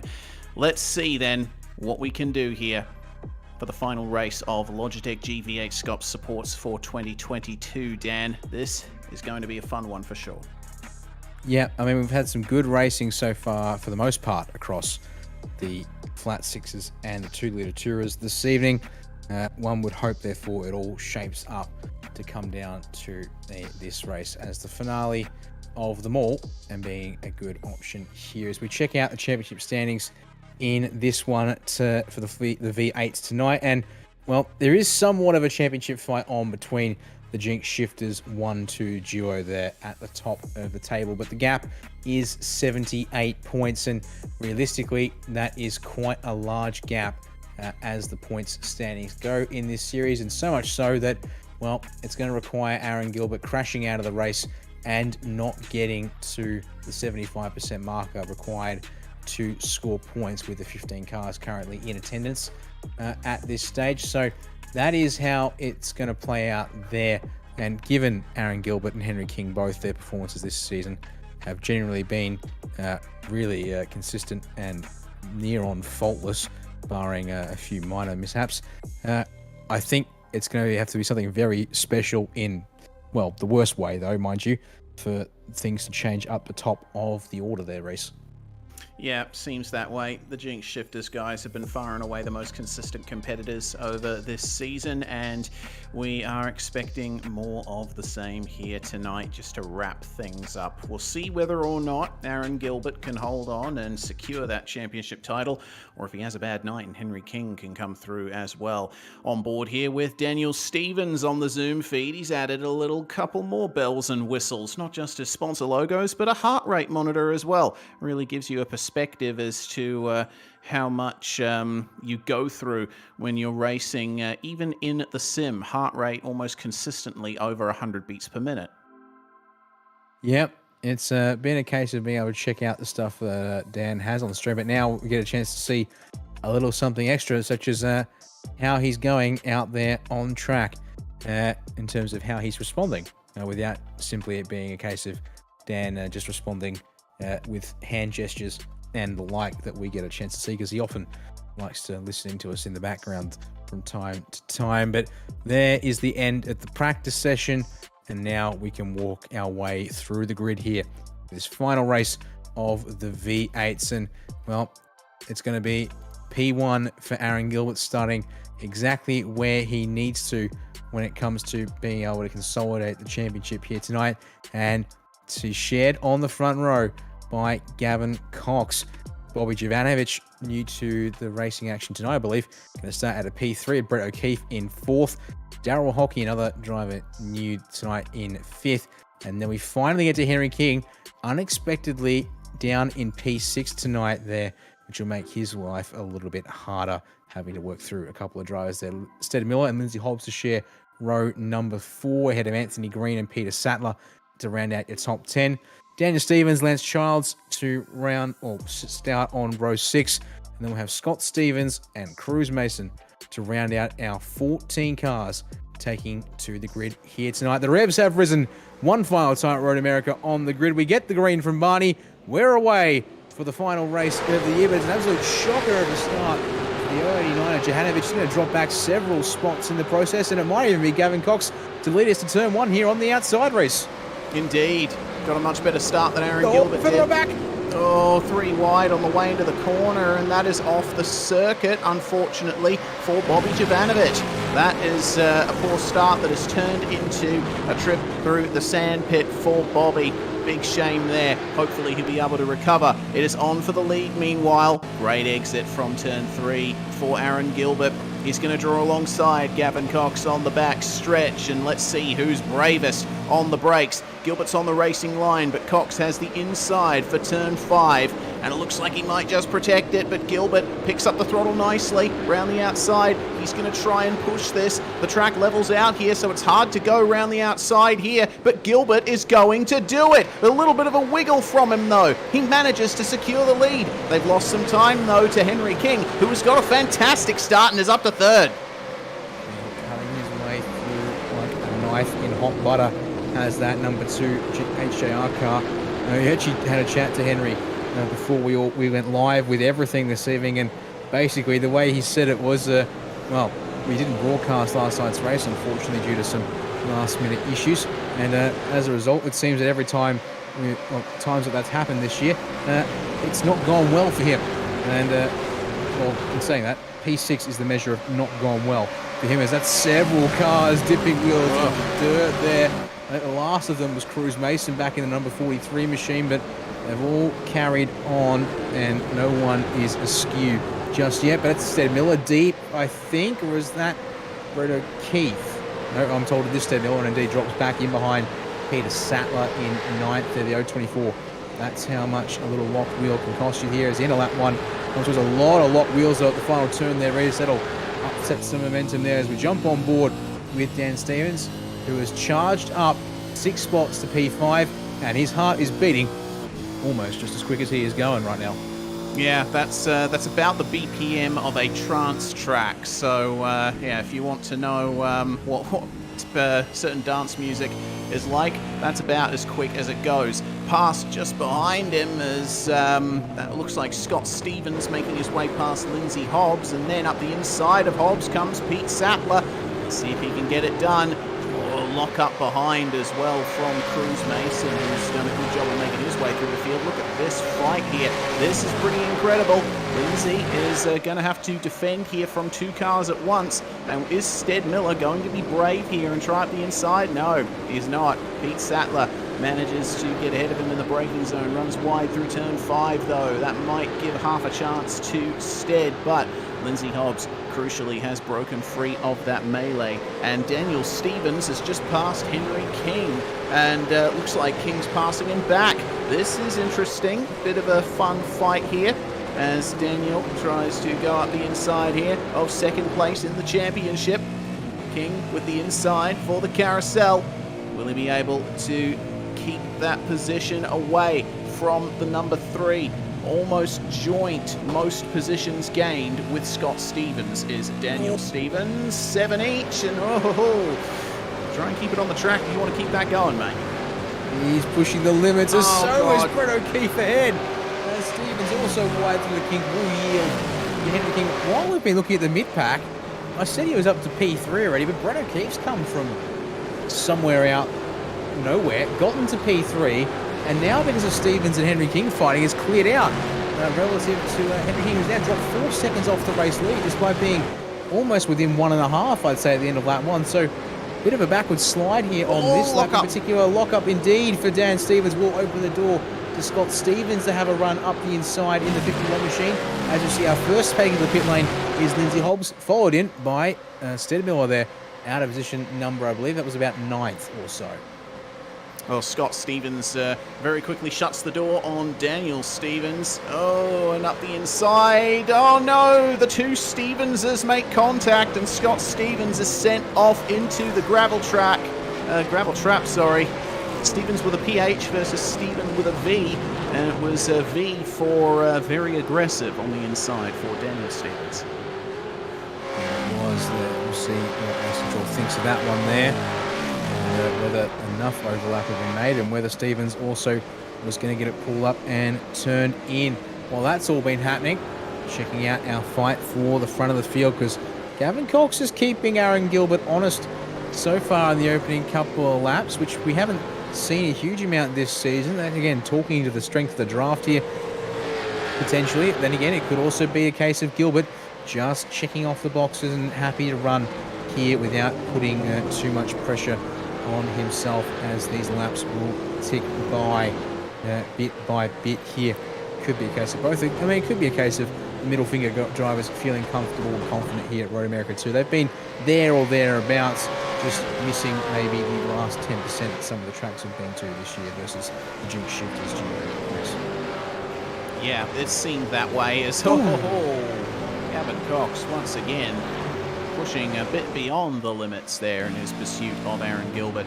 Cox has been doing really well this weekend, hasn't he? He's, as you said, he has kept Aaron Gilbert very honest. We've got to keep an eye out for Brett O'Keefe, though, because he is not far behind them and is running roughly equal on pace. Henry King, now that he is free of Daniel Stevens, might be able to get on the pace again as well.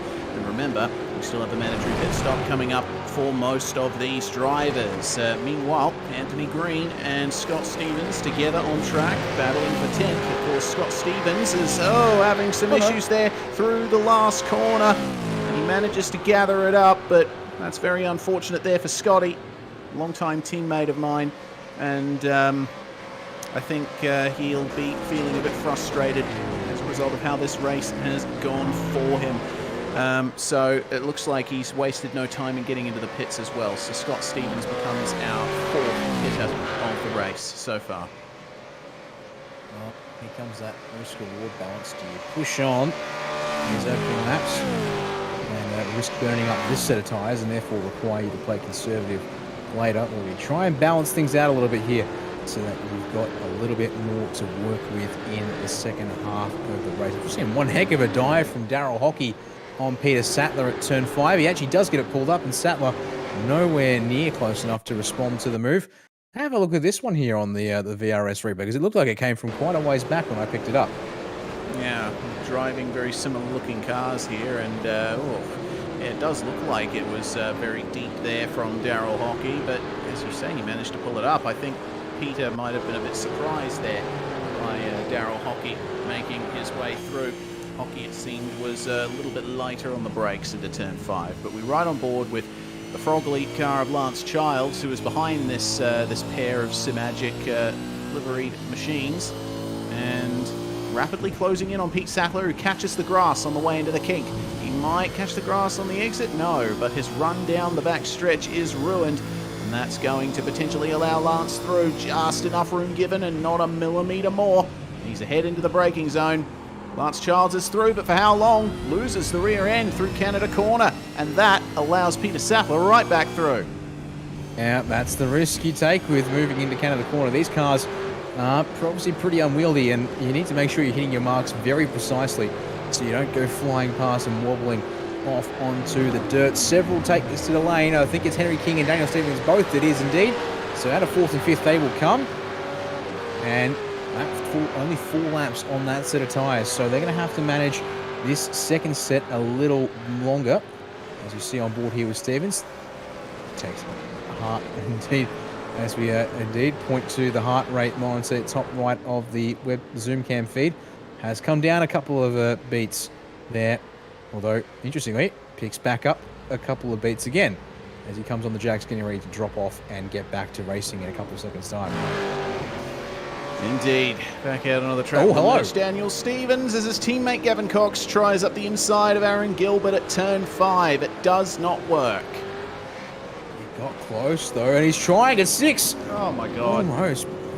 I mean, what it is doing is saying, Brett O'Keefe, we express pass to the front of the field if you so choose, although on that particular run out of turn 6, it looks like O'Keefe having a small wobble of his own slightly kills his momentum, but again, it's impressive to see Gavin Cox is still riding with Gilbert and willing to really force the issue here.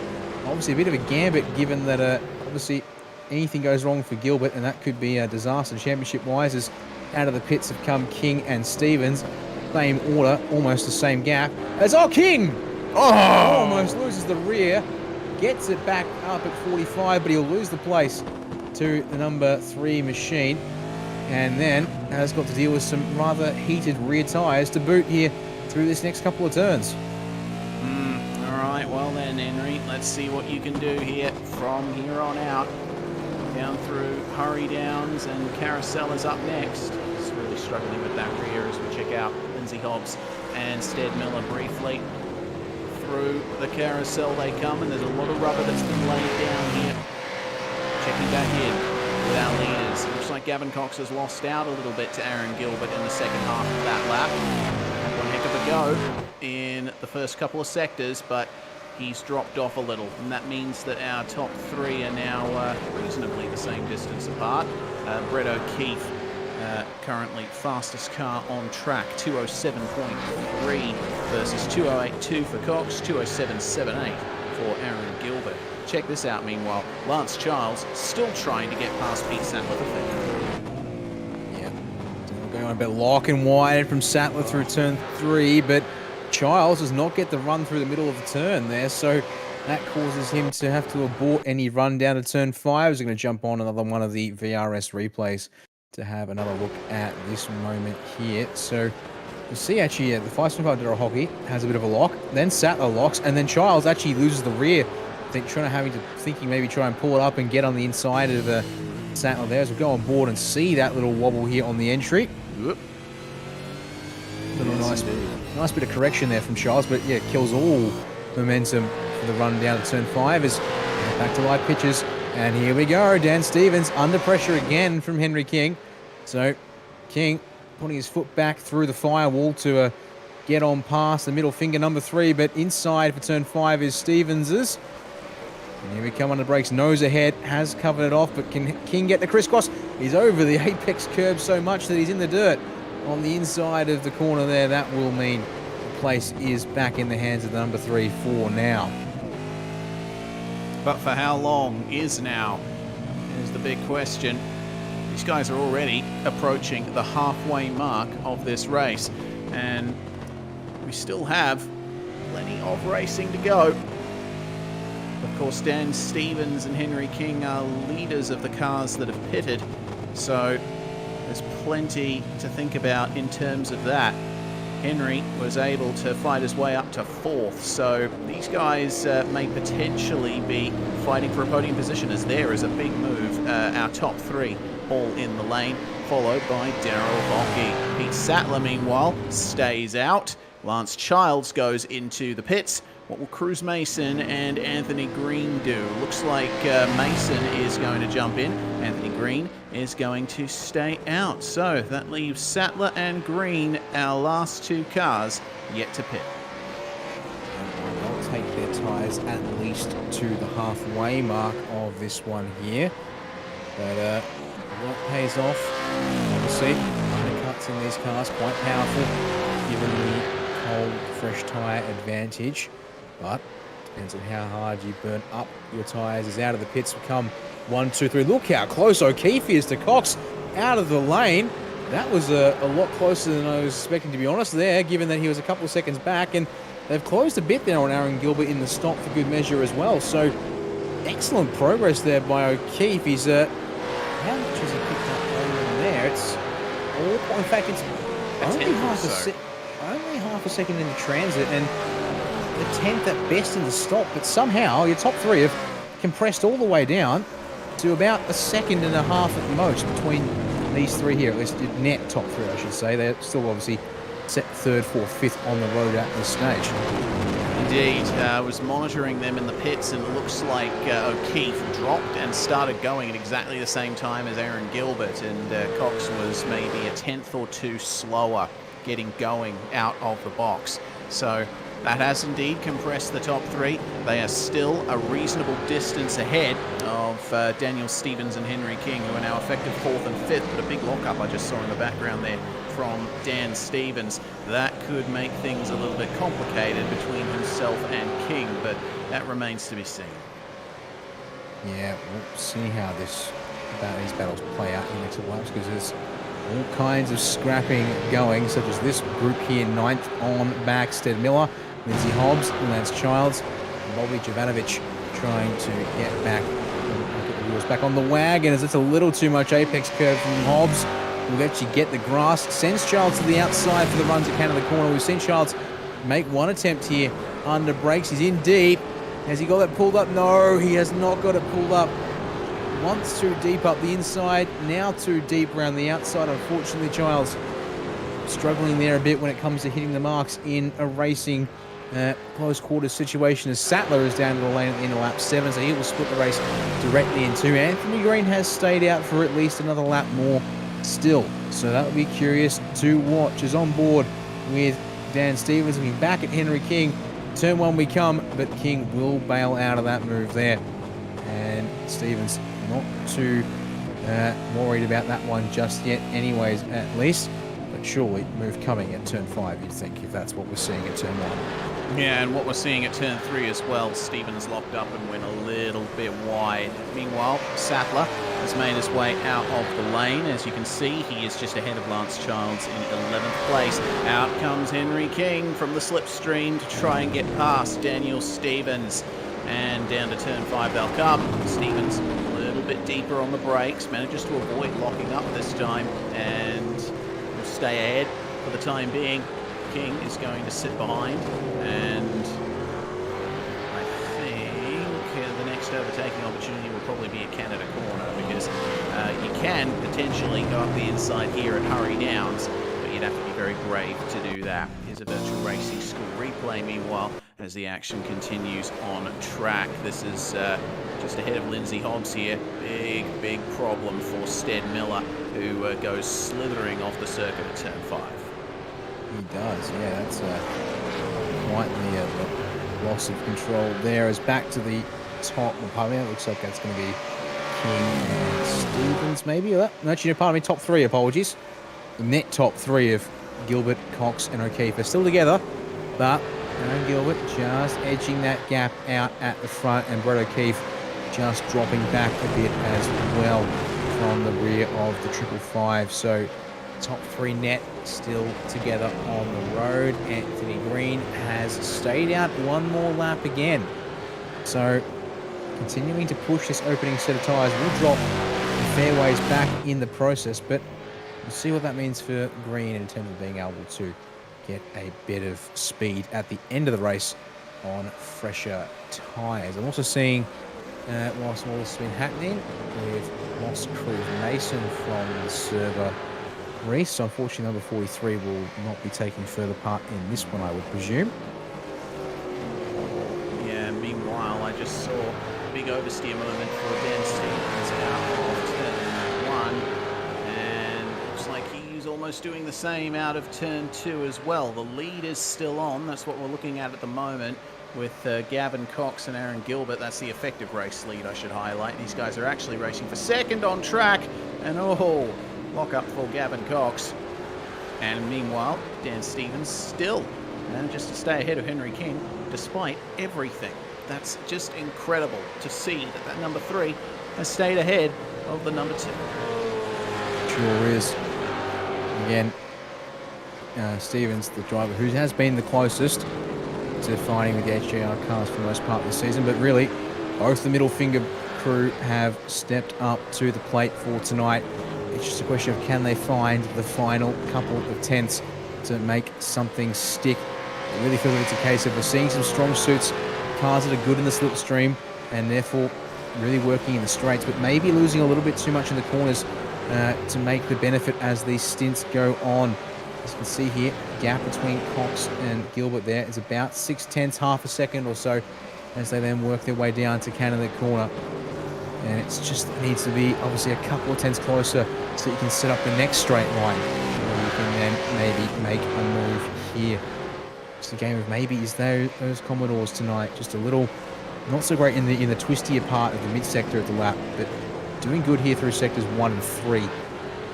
If it was F1 style sectors, but the opening and the closing parts of the lap, I should say, where things are a little more flowing and faster overall. Well, coming on to the 10th lap of 14, and it's still Aaron Gilbert with the effective race lead from Gavin Cox. It'll be interesting to see if this big overcut strategy works out for Anthony Green. He has spent 9 laps so far on one set of tyres, and the tyres do tend to go off pretty quickly in these cars. We'll have to wait and see how that works out for him. If we want to compare lap times, well, Green set a 2:08.8 on the last lap. Meanwhile, these guys, despite battling as hard as they are, still the fastest 2 cars on circuit. 2:06.6 for Aaron Gilbert, 2:06.5 dead for Gavin Cox, who has continued to show he's got what it takes to win at Road America today. Will he be able to do it? Just needs another couple of tenths through this particular part of the track, I think. Reese is trouble for Lance Charles at turn 5 in the 33 machine. He's gone around out of position number 10, and he will drop to the back end of the field, unfortunately, there for him. Does gather it up and get going, but now always back. So there goes scrapping with Lindsay Hobbs. We go on board with the VRS replay, and looks like, though, unfortunately for him, just puts the foot down a bit too hard for what the rears had to give him there, and he just nudges the fence on the inside as a result. Oh, back out on the track, Anthony Green. We'll see if he decides to pit this time around. He's got until the end of the 3rd last lap to go for the lane. Does he go this time? He's hinting at it. Basically, end of lap 12 is the last possible time you can make your way to the pit lane. And at this point, it looks like he's definitely going for the long run this time around. Across the line, our effective race leaders come. Aaron Gilbert that time was 0.06 of a second faster than Gavin Cox. That slipstream is keeping Cox in line, but oh dear, speaking of lines, it was very wide through the first turn. The advantage that he had has been erased for the time being, and it's happened again at turn 3. Keep it on the track, Gavin.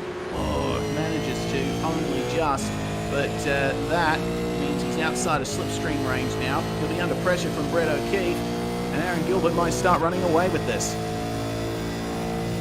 Yeah, unfortunate there. One mistake compounds into another, perhaps trying to gather it up and maximize the pressure, get the pressure straight back on there potentially was Gavin Cox, and as a result, falls into the clutches of Brett O'Keefe. And then turn 6, Cox loose right in front of the 22. Now I think it's really a case of now having to defend his life for what is net P2 rather than racing for the net lead as the gap blows out to 2 seconds in the course of half a lap here. Unfortunately there, that 555 middle finger car has suddenly seen a lot of pressure, it seems, at the front and the rear of that car on the brakes. And, well, they've only done 4.5 laps on those tyres, but still working them very hard, perhaps maybe just a tiny bit too hard so far has Gavin Cox. Yeah, looks like those tyres are definitely past their best. He'll have to back off a little bit, cool them down slightly, I'd say, and get himself a better bit of pace. Time's running out though to keep Brett O'Keefe behind. This has just been an incredible race, an incredible night of racing, full of great battles, full of drama, and the drama will continue for Gavin Cox. Wide in the final corner, which allows Brett O'Keefe through in the second. Unfortunately for the 555, being a bit of a struggle as Anthony Green will indeed come to the lane here at the end of lap number 11. So 3 laps on fresh tyres for him right at the end of this one. We'll see where he can end up coming out as O'Keefe finishes the move, defending from Cox down to turn 1, but now 3 seconds almost. And indeed, there it is at turn 3, for a moment at least. Down up the road to Aaron Gilbert, who has been weathering the pressure all race long and is now in the hot seat to walk this one home to the end for the next 2 and 3 laps. Oh dear, here comes Gavin Cox again. Some desperate attempts here to keep second spot. This is going to work out, but Brett O'Keefe just losing it a little bit there on the exit, or on the entry rather. Manages to stay ahead for now. Looks like both of these drivers are now struggling with tyres that are past their best. The question is, who is going to be braver on the brakes? Who will actually be able to get it pulled up for some of these heavy braking zones in time? There's only going to be 2 laps to go after this lap is completed. And if O'Keefe and Cox keep fighting like they are, who knows? That might bring Dan Stevens and Henry King into the fold because, well, the mistakes and the battling that happened between these two last time around basically meant that Dan Stevens and Henry King gained about 3 seconds on them. Sure did. That will be important to watch out for. Looks like they're again, yeah, Cox a little wobble on the exit Canada corner there. Most definitely has burned up the best of the rears, and the fronts maybe a little non-compliant. For good measure as well as they round that final turn for the third last time tonight. Third last final corner of the year. But we'll see here how that gap looks as it's 2.5 seconds thereabouts between Cox there in third and Stevens there in fourth. King still shadowing the number 3 machine, but hasn't been able to make big inroads, it seems, for now. There's also a battle starting to form here between Lindsay Hobbs and Peter Sattler. Inside half a second with the slipstream for turn 1, but going to have to wait trying to set that up later on in the lap if that momentum continues here.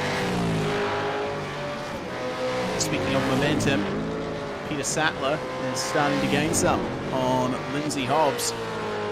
These two very well together, and Sattler took 1.4 seconds out of Hobbs on the previous lap. Remember, Sattler is the driver with the second youngest tyres in the field, so he's got plenty to give in the braking zones and through these corners. Oh, a bit of a lock-up again from Lindsay Hobbs, who was basically one of the first drivers to pit, along with Bobby Jovanovic and Stead Miller. So oldest tyres in the field as things stand. See how that works out between them. So you can see just how much more composed Sattler is through corners like Moraine Sweet. And another lock up on the way in. to hurry downs for Lindsay Hobbs. Got to be gentle if you want to try and keep this place. Hobbs is currently in the position he started in. Sattler is one up from where he started and wants to make it 2. Meanwhile, out of Canada corner comes Gavin Cox, chasing Brett O'Keefe, and is starting to come back at him here as Aaron Gilbert very shortly crossed the line to begin the final lap of V8SCOPS Supports for 2022. That's a much better exit for Brett O'Keefe. And across the line they will come. Barney's waving the white flag. There goes Aaron Gilbert. And it looks like at this point, unless something drastic happens, Gilbert is champion-elect. Let's see what Gavin Cox can do to try and get second place back from Brett O'Keefe. Well, in fact, I can confirm for you now, there is no way Aaron Gilbert loses this. He has done more than 75% of the race distance. Even if his car was to blow up and retire here, he is still classified down in 12th place, and that's more than enough to secure things tonight. So indeed, this is now a victory lap for the number 1 machine. But eyes on the fight for second. Gavin Cox is too far back. You'd think at 3.5 tenths to make a move at turn 5. He'll show the nose. He closes as we get down into the apex of the turn. Both drivers hit the marks though. The wobble for Cox on the exit of 5 will just neutralise some of the gains here. But wobble into 6, both cars wobble into 6. Big slide on the exit of 6 to a good measure. Everyone's using up everything they've got left. And as a result, it looks like that might just be advantage O'Keefe. Yeah, looks like it, unless there's a big mistake for O'Keefe in the final sector. That might be second place secured for him. The battle for 8th is still on. Meanwhile, we go to it now. Hobbs versus Sattler. And Peter is looking incredibly quick here versus Lindsay. Again, quicker, but only by 3 tenths over the last lap. Just one more heavy braking zone to go, as it seems that Hobbs is having a lot of trouble on that brake pedal. We'll see how that works out for them, because coming down to the last couple of corners is car number 1, and Aaron Gilbert, it is confirmed, will keep that number 1 on that Jinx Shifters Falcon, because with 1 corner to go, this just caps off the magnificent season that he has had. Consistent and fast right to the end. The V8's champion for 2022 will be Mr. Aaron Gilbert. Does get the job done indeed. All credit there where it's due. This fight is indeed on. I was just going to say, whilst we're wrapping that up, Lindsay Hobbs defended the dive at Canada corner. He's been able to actually hold it through Bill Mitchell Bend and the final turn. We could get a drag race through the line, but a good enough exit there from Hobbs. That will allow him to keep position number 8 ahead of Peter Sattler.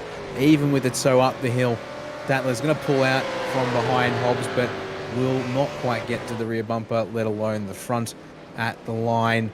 And that now means with just 1 car left to cross the line, this race is almost over.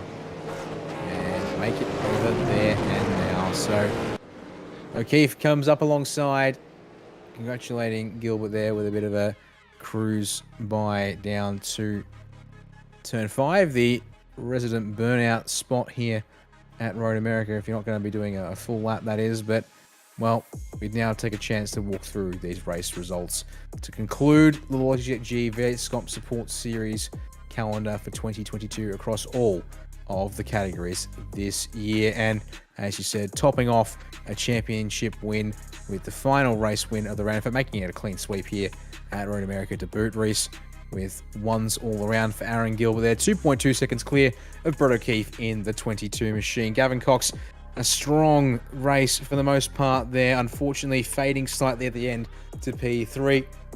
Dan Stevens able to defend that race all the way to the end against Henry King. 4th and 5th for them, those two respectively. Darryl Hockey ends up there in P6. Bobby Jovanovic, unfortunately unable to climb back up to where he started, which was P3. He'll have to settle for 7th on the road. And then Lindsay Hobbs, Peter Sattler, 8th and 9th. Scott Stevens in P10. And then there's Stead Miller and Anthony Green to round out your finishing drivers in 11th and 12th. Lance Childs retires 3 laps shy of the finish. And Cruz Mason, unfortunately, 7 laps shy of the finish there. Your 14 starters and finishers of this final race here in the V8s for 2022, Reese. Indeed. Well, the celebrations are on there for Aaron Gilbert and Henry King. He is going to absolutely blow out those rear tyres. Just a fantastic performance from the number one car. And I think that we can definitely say he is the class of the field in this championship, though the race that Gavin Cox gave him in well, I suppose the first 2/3 of that race was magnificent as well, and really shows that the Middle Finger Racing crew would definitely be able to take it to Jinx Shifters next season. Yep, it's going to be hopefully be a case of this is the platform with which MFR can launch themselves forward to contest again in 2023. But we now bring the man of the moment to the commentary box, Aaron Gilbert. 2 race wins to seal out the year here at Road America. And, well, there's not much else you've been doing but ones, it seems. Another championship for you here in the V8s. Congratulations. Thanks very much. We worked bloody hard this year to try and come back and be back-to-back champion. So I'm very, very pleased to get the championship again. It's a whole lot of work to get it. So very happy. Indeed, you guys have been the class of the field, but I have to say tonight in this second race here, Gavin Cox in particular really gave you a good run for your money there through that opening and mid-phase of the race, unfortunately fading there towards the end, it seems. Was it just a case of you reckon he was really having to push to stay with you there and maybe burned up the tyres a little bit too soon, unfortunately for him? Yeah, he probably didn't have the pace over a longer run compared to me by the look of it. So he definitely dropped off there at the end. So I don't know what happened to him there, but he left me plenty of space at the start of the race, and we went side by side for a couple of corners. So he's really top driver to race against. So yeah. Indeed, it made for some great watching in the opening couple of laps, and then the follow-on laps when he was able to really try and hound you there. Well, as you said, that's now 2 years running in this V8 support category for you as the series champ. I would presume, will 2023 be the option to then make it 3 times the charm for you in this category at this stage, or is that perhaps a sort of a wait and see, or maybe something else already in the works for you come next year? I'll be definitely coming back next year. I've got to beat my teammate Henry again, so he hates it when I beat him, but he's pretty proud team boss at the end of the day for me. So yeah, we'll be coming back next year and trying to get that 3rd one. So you'll see us on the track. Well, there we go. The benchmark has been set once again in that case. Nice and early to boot. Well, I guess before we let you go, Aaron, I guess I also did want to look forward to 2023 again. I guess I've been asking this from a couple of drivers so far tonight. Sort of anything you sort of would like to see, either different, new, or maybe things that you just want to see again that have been here this year, or maybe from last year if something has been taken away, perhaps. So I guess anything that comes to mind as to things that could be done to, I guess, keep this series going forward nice and strong next year. I have no complaints. Henry does a really top job at organising all the supports. I can't really think of anything to change moving forward. Nothing's really come to mind. So, but it's been going well. We might be good if we get a few more people in on the grids. Get some more competition in there. So it'll be good. Other than that, yeah, that's about it. Well then, one final thing before we let you sign off, Aaron. Chance to thank everyone who helps make this all possible for you. The floor is now yours. I'll thank our team sponsor, Jinx Shifters. They've been on our car for 2 years now, and good to represent a good brand, good Aussie brand. Got to thank Henry. He pushed me all the way this year. He believes in me, so that's great. And got to thank all the admin, the broadcast, and behind the scenes doing race control. There we are. Aaron Gilbert rounds out the season with another win to his name to secure the championship here in 2022. And unfortunately, time for one final interview, so we are going to grab the man who ended up P2 in the championship and hand over to you, Reese, to have a chat here with Henry King. Indeed, Henry. Well, this weekend of racing didn't quite go your way, but still, securing second place in the championship must feel good. Another 1-2 for the Jinx Shifters crew, and definitely caps off what was a great season for both you and Aaron. A brilliant season by the whole team, HR and ANZ across the stable. Really wrapped with Aaron getting another championship. Gets to retain the number 1 going into next year and finishing 1-2 in this series again. Brilliant. I'm absolutely spent though. Looking forward to the time off between now and round 1 next year. But we plan on coming out swinging. Indeed. We've heard some good news about supports as well. I do remember hearing you say on the cooldown lap in 2-litre Tourers that the 2 litres are going to be back this year, and I presume that V8s and flat 6s are roughly the same too. V8s and flat 6s are definitely on the cards with the 2-litre Tourers. Just got to work out the calendar. There's a highly likely chance that the GT4s will appear as well somewhere, and a possibility of one other class. We've just got to knuckle it down to see what's going to provide good racing. Hopefully we get some more cars in each series for 2023. But it should be good either way. Yeah, definitely should be. Well, before we let you go, Henry, is there anyone that you'd like to give a shout out to? Huge shout out to Simon and the team from Jinx Shifters for being on board again this year. Mega shout out to you guys in the SimSpeed booth. Logitech G for being on board for the series. And of course iRacing for providing the wicked sim that we all get to use. All right, that's Henry King there, securing second spot in the championship, and that is going to bring to a close our coverage of the Logitech G V8SCOPS supports for this year. But we aren't done with the racing this weekend. Tomorrow at 6 p.m. Australian Eastern Daylight Time, we have the season finale for Virtual Racing School V8SCOPS here at Road America. The traditional ending round of the season. It's going to be an epic championship showdown. We can't wait to see who comes out on top here. So many drivers have had brilliant seasons this year, and it will just continue to be the same. V8SCOPS never fails to turn it up. I'm Reese Gardner, Dan Yeaman alongside me in the commentary box, and Jay Kennedy on production. Congratulations to all of our series champions for Logitech G V8SCOPS supports. We'll see you at 6 p.m. tomorrow for VRS V8SCOPS, the championship finale.